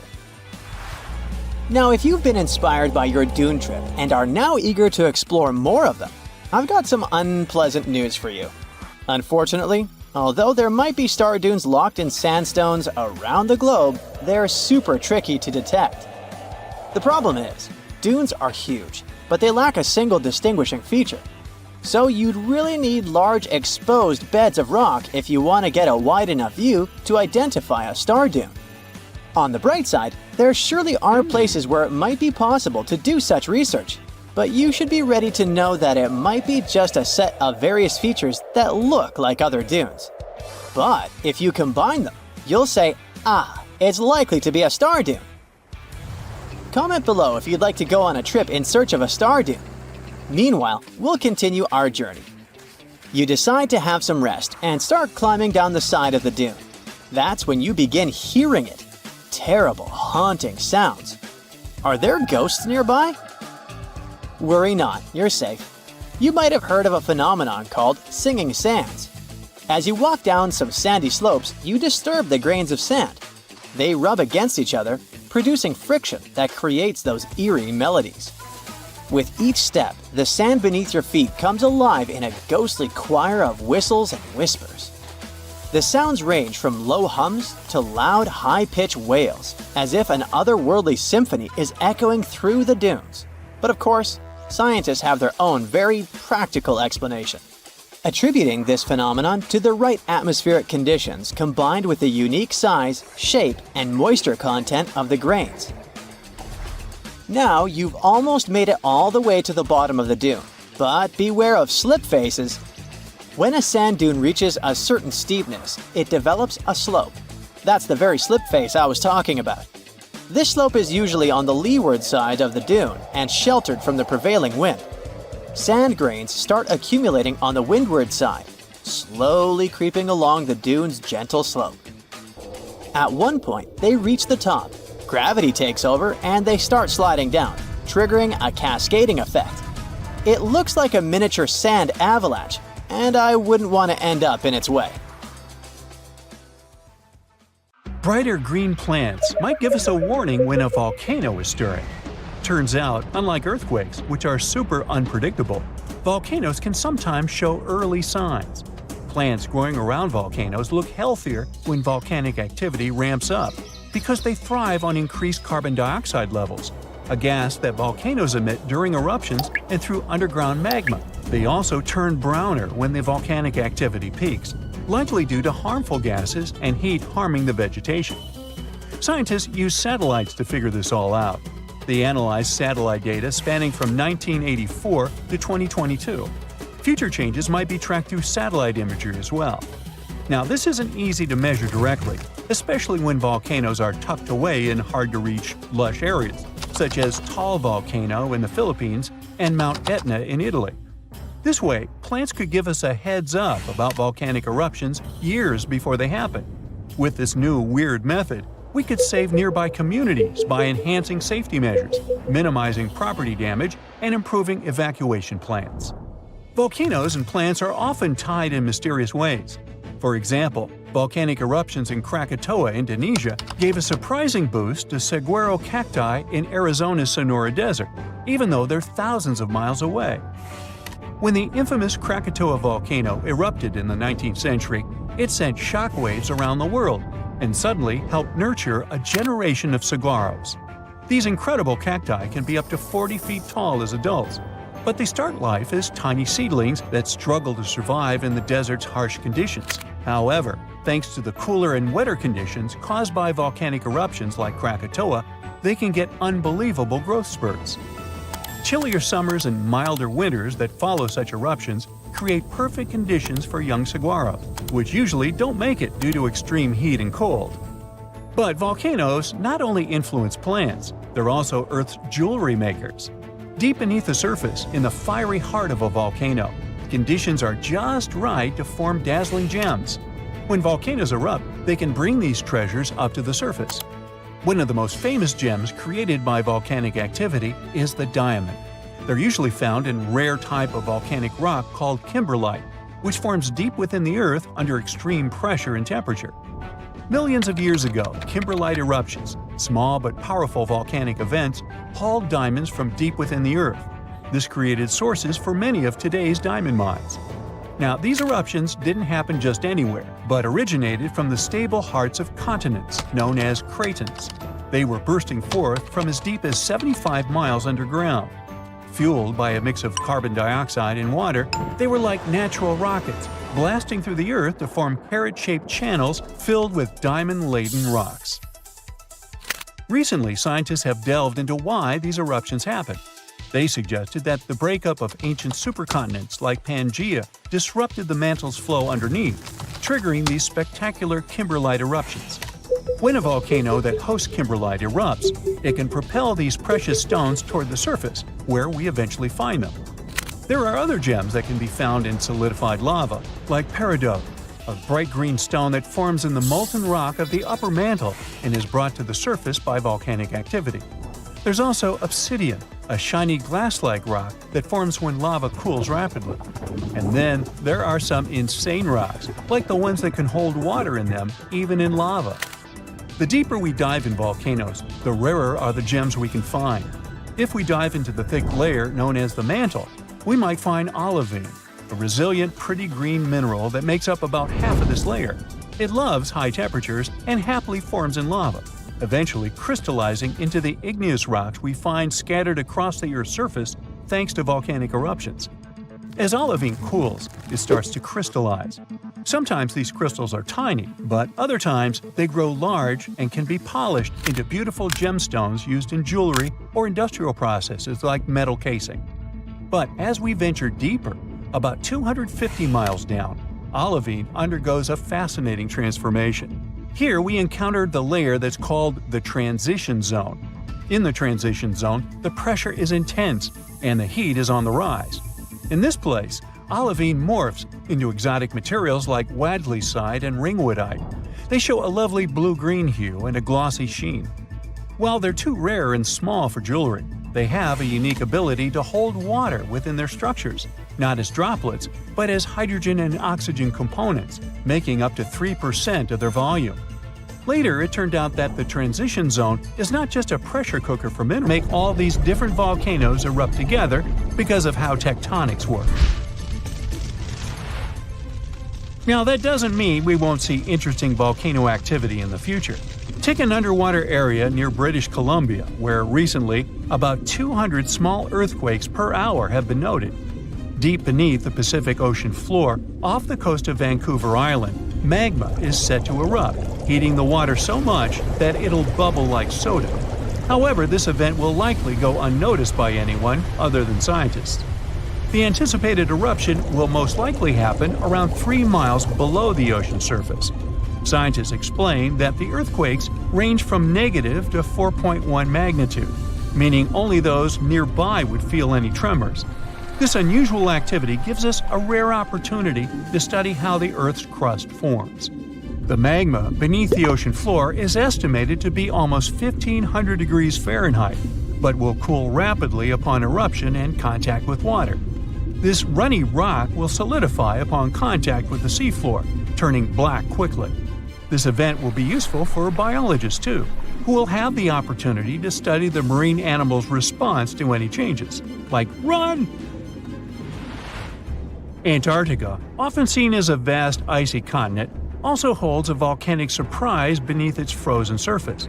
Researchers have identified over 130 under the western ice sheet alone, making it the largest volcanic region on Earth. Most of these volcanoes, about 90, were only recently discovered in 2017. But could any of these Antarctic volcanoes actually erupt? Well, it depends on which volcano we're talking about.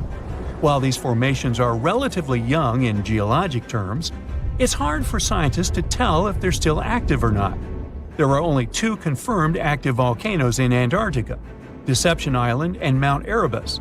The latter, standing tall as the highest peak on the continent, has been continuously erupting since at least 1972.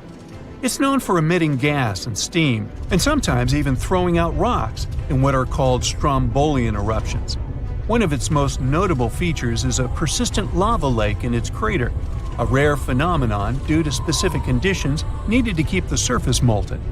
For instance, it's fueled by a steady supply of magma from deep within the Earth's mantle. This continuous inflow of molten rock provides the material for the lava lake to exist. It also features low ambient temperatures. Despite its location in Antarctica, Erebus has relatively mild temperatures in its summit region because of the heat generated by the volcanic activity. This allows the lava lake to remain liquid rather than freezing over. Deception Island, another active volcano, last erupted in the 70s. While it's currently not showing signs of imminent eruption, it's being monitored closely for any concerning activity. Apart from these 2 being confirmed to be active, Antarctica is dotted with fumaroles, openings in the Earth's crust that release gases and vapors. Sometimes these fumaroles can create icy towers reaching heights of 10 feet. What we should focus on is maybe supervolcanoes. They're this type that has the potential to produce the most massive and destructive eruptions. Unlike the typical one, which has a single vent, supervolcanoes have a vast magma chamber beneath the surface, spanning tens or even hundreds of miles in diameter. Their eruptions can have catastrophic effects on the surrounding area and even impact global climate patterns because of the amounts of ash and gases they spill out into the atmosphere. One famous supervolcano is the Yellowstone one, which some say is gearing up for another eruption. It has the capacity to unleash a colossal eruption, spewing over 240 cubic miles of material. As much as we'd like to predict its behavior, volcanoes don't stick to a calendar. On the contrary, eruptions simply happen when there's enough magma beneath the surface. There also needs to be enough pressure for the magma to travel upwards. As far as we can measure, these conditions are not currently met at Yellowstone. Sure, many volcanoes operate on a cyclical pattern, but that doesn't mean Yellowstone is overdue. In fact, Yellowstone has had just 3 major eruptions over the past 2.1 million years. Also, the term supervolcano refers to the formation's size, not necessarily how fussy it is. Yellowstone's monitoring is extensive, tracking seismicity, ground deformation, thermal emissions, gas, water chemistry, and surface changes. Signs of an eruption would include thousands of earthquakes over a short period. We'd also see deformation on the ground and weird gas emissions ahead of time. Stable, as it might look like for now, the consequences of it having a major eruption could look ugly. Ash dispersion could blanket a 500-mile radius, potentially disrupting Midwest agriculture and clogging waterways. Ash and gas emissions into the stratosphere could induce global moss in the vicinity. Local authorities closed off the surrounding area. There were toxic gases from the volcanoes and smoke from the burning moss. Firefighters flocked to the area. After a week, they proclaimed the area safe. Visitors soon came to witness the birth of Europe's youngest volcano. This form of tourism is quite developed in Iceland. People come from all over the world to watch active volcanoes. The land of fire and ice is home to more than 130 volcanoes. Some 30 of them are active. Now, I know what you're thinking right now. Is volcano tourism safe? In Iceland, it is. The country's authorities research and constantly monitor all of the hotspots. The island is dotted with several dozen seismic stations. These help researchers accurately predict future eruptions, and emergency services are accustomed to these sorts of events. They can quickly cordon off danger zones. This is what happened in 2010. A volcano in the south of the island, the name of which everyone struggled to pronounce, erupted. It spewed out a plume of steam and ash that was 7 miles high. This wasn't a fun time to be an air traveler. Winds carried the enormous plume southeast toward northern Europe. Many countries closed their airspace for several days for safety reasons. The volcano erupted in March, but the Earth was shaking from January the same year, so seismologists knew that an eruption was approaching.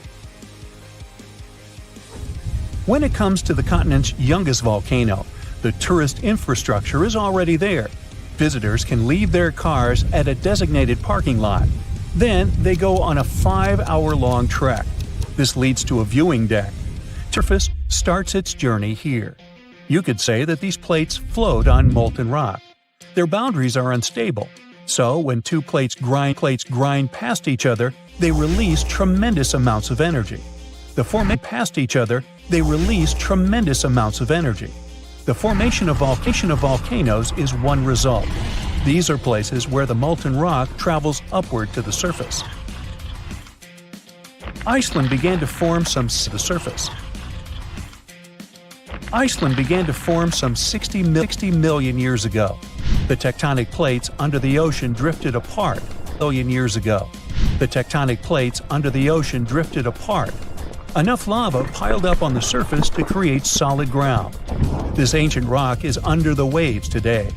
As new lava reaches the surface and cools down, it pushes the old rock away from the center of the island. That's why the oldest parts of Iceland aren't 60, but only 16 million years old. The country's active lava fields are young in geological terms.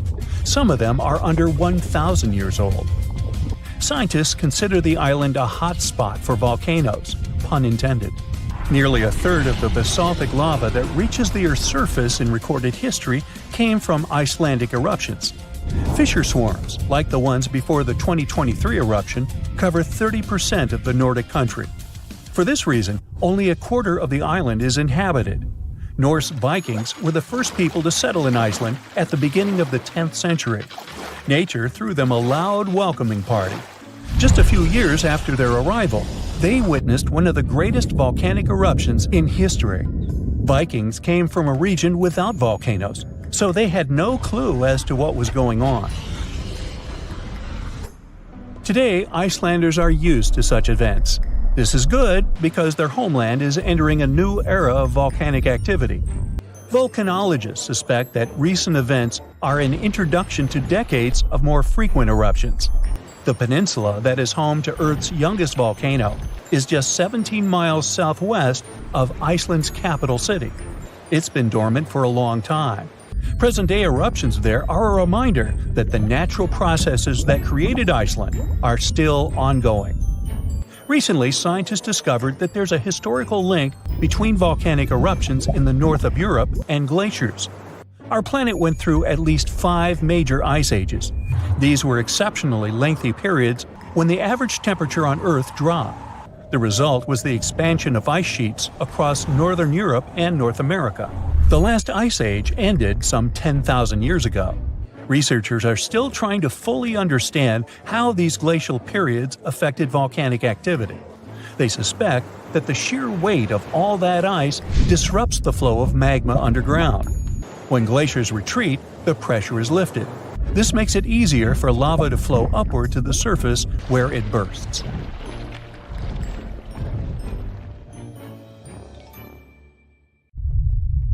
Whoa! Earth's surface is shaking. Long cracks split the ground open.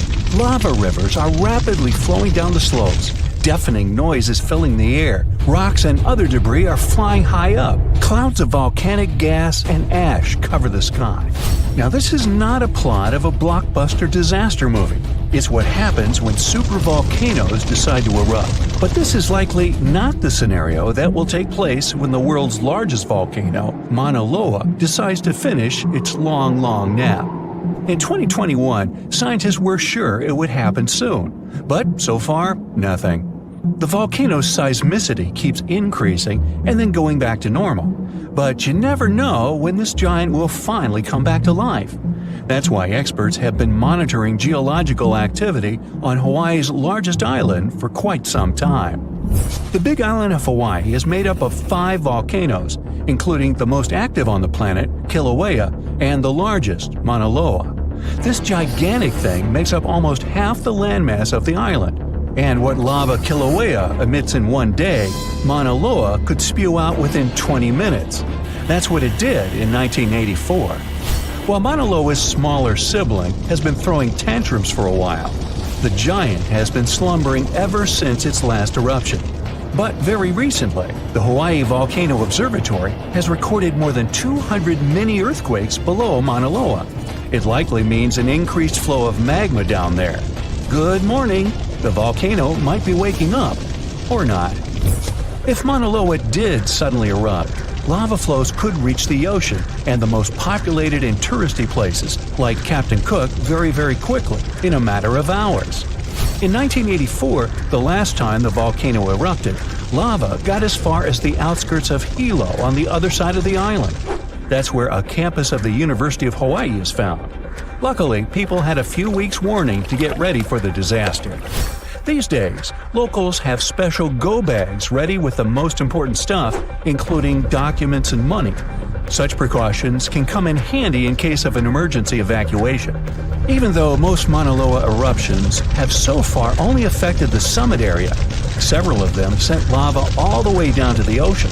And you never know how powerful the next eruption will be. Now, what is the highest mountain on Earth? Mount Everest, you say? Well, it depends. From seafloor to the summit, Mauna Loa is 1,000 feet taller than the famous Himalayan peak. The volcano is so big, it makes the Pacific plate it's sitting on literally slump under its weight. Scientists say that when this monster of a volcano erupts, the volume of lava coming out per unit will be life-threatening. Over its recorded history, Mauna Loa has been erupting regularly, almost every 6 years. And even though the last eruption of the volcano occurred about 40 years ago, scientists are certain it'll happen again. Now, remember the scene I showed you at the beginning? Well, you can relax. It's not likely to happen with Mauna Loa. The thing is, big island volcanoes, including Mauna Loa, aren't very volatile. That's because they're shield volcanoes. These volcanoes got such a name because they aren't really very high and resemble a warrior's shield placed flat on the ground. Shield volcanoes get formed by very fluid lava. It travels farther and forms much thinner flows than lava erupted from a stratovolcano, which is conically shaped and tall, like the infamous Krakatoa in Indonesia. So if, or should I say when, Mauna Loa erupts, there probably won't be ash clouds and tons of debris. The most dangerous thing will be lava. Since Mauna Loa is a shield volcano, its lava is extremely fluid and voluminous, which allows it to flow far and fast. Using theoretical vent maps, experts from the Hawaii Volcano Observatory have made charts of possible lava flows. They're kind of worried about earthquakes clustering at high rates. It likely means that lava is on the move under the surface. 500 to 600 earthquakes per day are a serious reason to be on high alert. On the other hand, it doesn't necessarily mean a disaster or inevitable eruption. Around a decade ago, several earthquakes that happened at the same time signaled that something was happening under Mauna Loa. But an eruption didn't occur. Instead, half the volcano shifted a bit to the south. This way, it probably gave more room to magma so that it had enough space to stay beneath the surface. Now, let's get back to the catastrophic eruption we saw at the beginning of the video. That's what often happens when a supervolcano erupts. Those are volcanoes that have at least once had an eruption with a volcanic explosivity index of 8, which is the largest recorded number on the index. Supervolcanoes are often extremely large, with no cone at all. That's because they're typically the remains of gigantic magma chambers that once flared up, leaving behind a caldera. They're usually found over hot spots. Supervolcanoes can produce super eruptions, and when they do, they blow more than 240 cubic miles of ash, molten rock, and hot gases up into the air. In other words, 4 super eruptions could fill the Grand Canyon to the brim. Supervolcanoes get formed when gigantic volumes of scorching hot magma are trying to escape from deep underground. This magma rises close to the surface but can't break through Earth's crust. That's why a huge pressurized pool of bubbling magma gathers at a depth of only several miles. The pressure keeps growing because more magma is trying to get to the surface until, bam, a super eruption occurs. The most recent super eruption happened in New Zealand. Well, when I say recent, I mean around 26,500 years ago. Nah, I wasn't around then. That's when a supervolcano beneath the surface of Lake Tahoe spewed into the air more than 300 cubic miles of ash and pumice. Imagine 500,000 Great Pyramids of Giza flying up at the same time. That's how incredibly powerful that eruption was. But the most exciting and confusing thing about the eruption was that the Tahoe volcano simply didn't go off like many others. At first, everything was going as usual. More than 200 square miles of magma had built up under the surface, and the pressure was getting higher and higher. But after the rock cracked and the first part of lava rushed out of the crater, something went wrong, and the supervolcano took a break. Only several months later, the disastrous eruption shook the ground, and thousands of tons of lava, rocks, and ash flew high into the atmosphere. But the age of supervolcanoes isn't over. The most infamous of them all is probably the one in Yellowstone National Park. This giant handles at least 3 mega-powerful eruptions, and who knows how many smaller ones. If this monster erupted anywhere as strongly as it did 2.1 million years ago, it would spit out more than 588 cubic miles of red-hot material. You can probably picture it more vividly if I tell you that this volume is comparable to 65 million Capitol rotundas in Washington, D.C. piled together. Wow. Anyway, scientists are sure that Yellowstone doesn't present any danger these days. For an eruption to happen, magma inside must be at least 50% molten. With the Yellowstone caldera, this number is just 5 to 15%. But of course, Yellowstone isn't the only supervolcano on our planet. There's also New Zealand's Tahoe you already know about, Japan's Airi Caldera, California's Long Valley, Indonesia's Toba. Any of them can one day produce a super eruption. There are also several so-called supervolcanoes that haven't lived up to this name yet because they've never produced anything like a super eruption. For example, in 1883, Indonesian volcano Krakatoa went off. The power of the eruption tore the volcano's walls open. and cold seawater rushed into its molten insides. The difference in temperature made the volcano blow up with a deafening boom. It was clearly heard 2,000 miles away in Australia. It earned the blast the title of the loudest sound in history. But even though the consequences of this event were truly catastrophic, it still turned out not powerful enough to be called a super eruption. So, you might have heard that Yellowstone National Park is sitting on top of a giant supervolcano. That's the reason why the area can boast powerful geysers and hot springs. But it also means that underneath Yellowstone, there is an enormous magma chamber. In 2015, researchers from the University of Utah found out that this chamber was much bigger than everyone had previously thought. They even found one more reservoir with magma under the top one. Apparently, the more spacious the chambers are, the more magma they contain. Together, the two reservoirs store a glob of magma that could easily fill the Grand Canyon not once, but 11 times. But you know the most worrying thing about the magma chambers? They tend to push against the ground above them. As a result, the land in Yellowstone rises about 1 to 2 inches a year.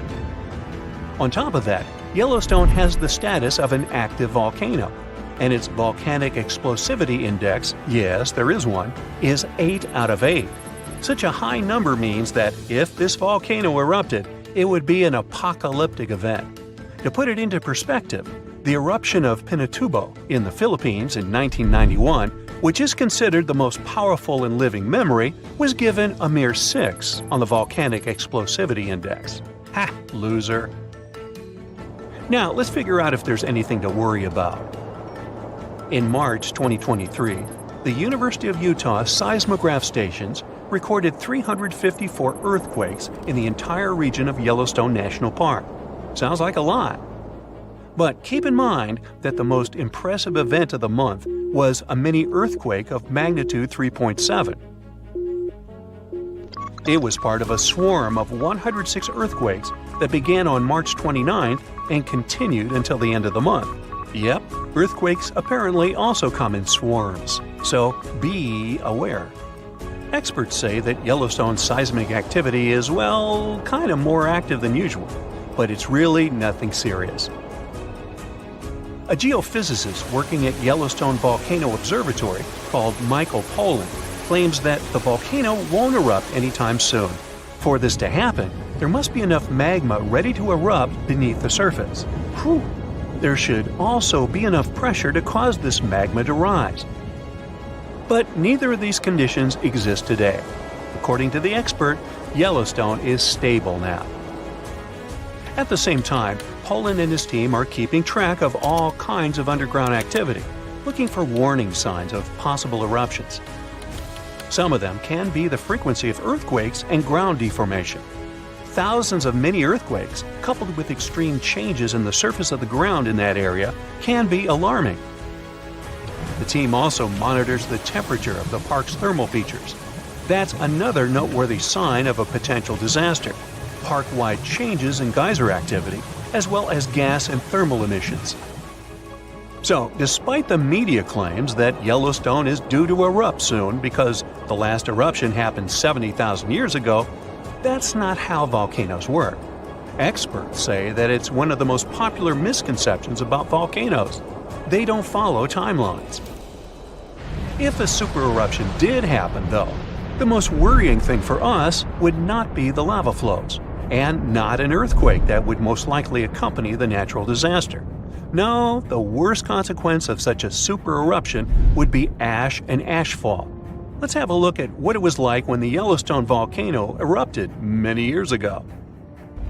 There have been at least 3 supereruptions in the history of the volcano. The most powerful of them was 2,500 times more devastating than the terrifying eruption of Mount St. Helens in Washington state in 1980. As for the most recent supereruption, it was dubbed the Lava Creek eruption. It formed the Yellowstone caldera after spewing out an insane amount of dust, volcanic ash, and rock into the air. Recently, scientists have also learned about two other previously unknown supereruptions that happened around 9 and 8.7 million years ago. The younger of the two is now considered to be the largest recorded event of the whole Snake River Yellowstone volcanic province. Anyway, let's have a look at what was going on all those millions of years ago. Because I wasn't around then, so we're all assuming this stuff based on evidence. The first signs of the disaster appeared long before the catastrophe broke out. For thousands of years, the heat had been welling up from within the planet's insides. It had been melting rock beneath the planet's crust and leaving behind huge chambers. They were filled with a pressurized mixture of semi-solid rock, magma, water vapor, and different gases, including carbon dioxide. All this scorching underground soup was expanding since more and more magma arrived with time. The land over the volcanic system was rising upward almost unnoticeably. A year before the supereruption, Yellowstone gave a warning, a burp maybe, but that long ago there was no one who could interpret these signals. Plus, those alarming processes were mostly going on underground. For example, decompression releases gas bubbles. While bursting, such bubbles can often power particular kinds of eruptions. Months before the eruption, small-scale earthquakes became more frequent and more intense. The ground in many spots all over the supervolcano got hotter than it used to be. Surface lakes and groundwater also became warmer. If people had been around at that time, they would have noticed unusual steam fogging in that area. Not long before the eruption started, the growing pressure pushed the ground over the magma chamber up. This created a dome-shaped uplift. Narrow cracks started to open along the edges of this dome. Imagine opening a bottle of soda after you've shaken it. Something like that was happening near the volcano. Think Mentos and Diet Coke. The pressure was released through the fractures when gases were bursting out from under the surface. So right before the disaster, the ground around the Yellowstone volcano lifted. Geothermal pools and geysers heated up to boiling temperatures and got more acidic than usual. The magma started to rise toward the surface. At one point, the rock roof of the magma chamber couldn't resist anymore and the eruption kicked off. Small but constant tremors began to move the ground days before the catastrophe. But the real shaking didn't start until several minutes before the eruption. With a deafening roar, a massive column of lava and ash hurled up into the air. Within several minutes, a pyroclastic flow rushed across the area at a hurricane-force speed. Such a flow is a liquid mixture of half-solid lava pieces, volcanic ash, and hot, expanding gases. It looked like an extremely hot, toxic snow avalanche. With a temperature of about 1,300 degrees, it was burning everything in its path. The volcano kept pumping ash for days on end. For all living creatures, ash fallout was one of the most dangerous consequences of the eruption. Volcanic ash turns into glassy cement within seconds of being inhaled. Most animals didn't have a chance to survive. Even thick trees started to collapse under the weight of this dense substance. It only took a couple of days until a thick layer of ash covered huge territories. After the ash got into the stratosphere, the temperatures all over the world started to drop. The eruption was rich in sulfur, which is an effective sunblocker. That's why it soon got so cold that there was no summer in the volcano. Ah, Phoenix. This sizzling gem in the Sonoran Desert isn't just another American city. It's more like a giant oven where you can throw a party, as long as you don't forget the ice. Seriously, if you find yourself here in the summer, brace yourself for some serious heat. We're talking about temperatures that regularly pass 100 degrees. And in 2024, Phoenix hit 110 degrees 55 times during the summer, tying the record set just the year before. Now, I get it if you're not a fan of hot weather, but apparently a lot of people love living in a sauna. Phoenix ranks as the 5th largest city in the United States, and it is the capital and most populous city in Arizona, with 1.7 million residents as of 2024. And if we're talking about the metropolitan area, Also known as the Valley of the Sun, the population is almost 5 million. Yet, good luck finding someone actually born here. Out of every 4 Phoenix residents, 3 were born somewhere else. Believe it or not, Phoenix wasn't always this bustling, crowded place. It became one. A few decades ago, it was just a sleepy little dot on the map. Back in the 1940s, the population was around 65,000. It wasn't even close to cracking the top 100 list of the largest U.S. cities. Now, at that time, Phoenix was mostly an agricultural hub, and its economy revolved around what they called the 5 C's: cotton, citrus, cattle, climate, and copper. But things really started to change in the 1950s thanks to one life-changing invention. Drumroll please? The air conditioner. Actually, it was the portable version that came out in 1945, created by an American inventor named Robert Sherman. Phoenix residents owe a lot to Robert for making life bearable during scorching summers. Before AC, people in Phoenix would literally move their beds outside and build sleeping porches. They'd protect that kind of outdoorsy space with light curtains or some kind of net to keep the dust and bugs out. Fun. Anyway, the point is that the air conditioner played a big part in making Phoenix an easier place to live. Since the 1940s, this city in Arizona has transformed from a dusty little town into a sprawling urban jungle, and it's still one of the top 10 fastest-growing metro areas in the U.S. The best part is, it looks like that won't change anytime soon, since this 519-square-mile metropolis is surrounded by rolling desert, with plenty of room to keep growing as far as the eye can see. So, who's dropping everything to move to Phoenix? Well, Californians are the city's biggest fans. According to a recent survey, a third of all new renters moving to Phoenix come from Los Angeles.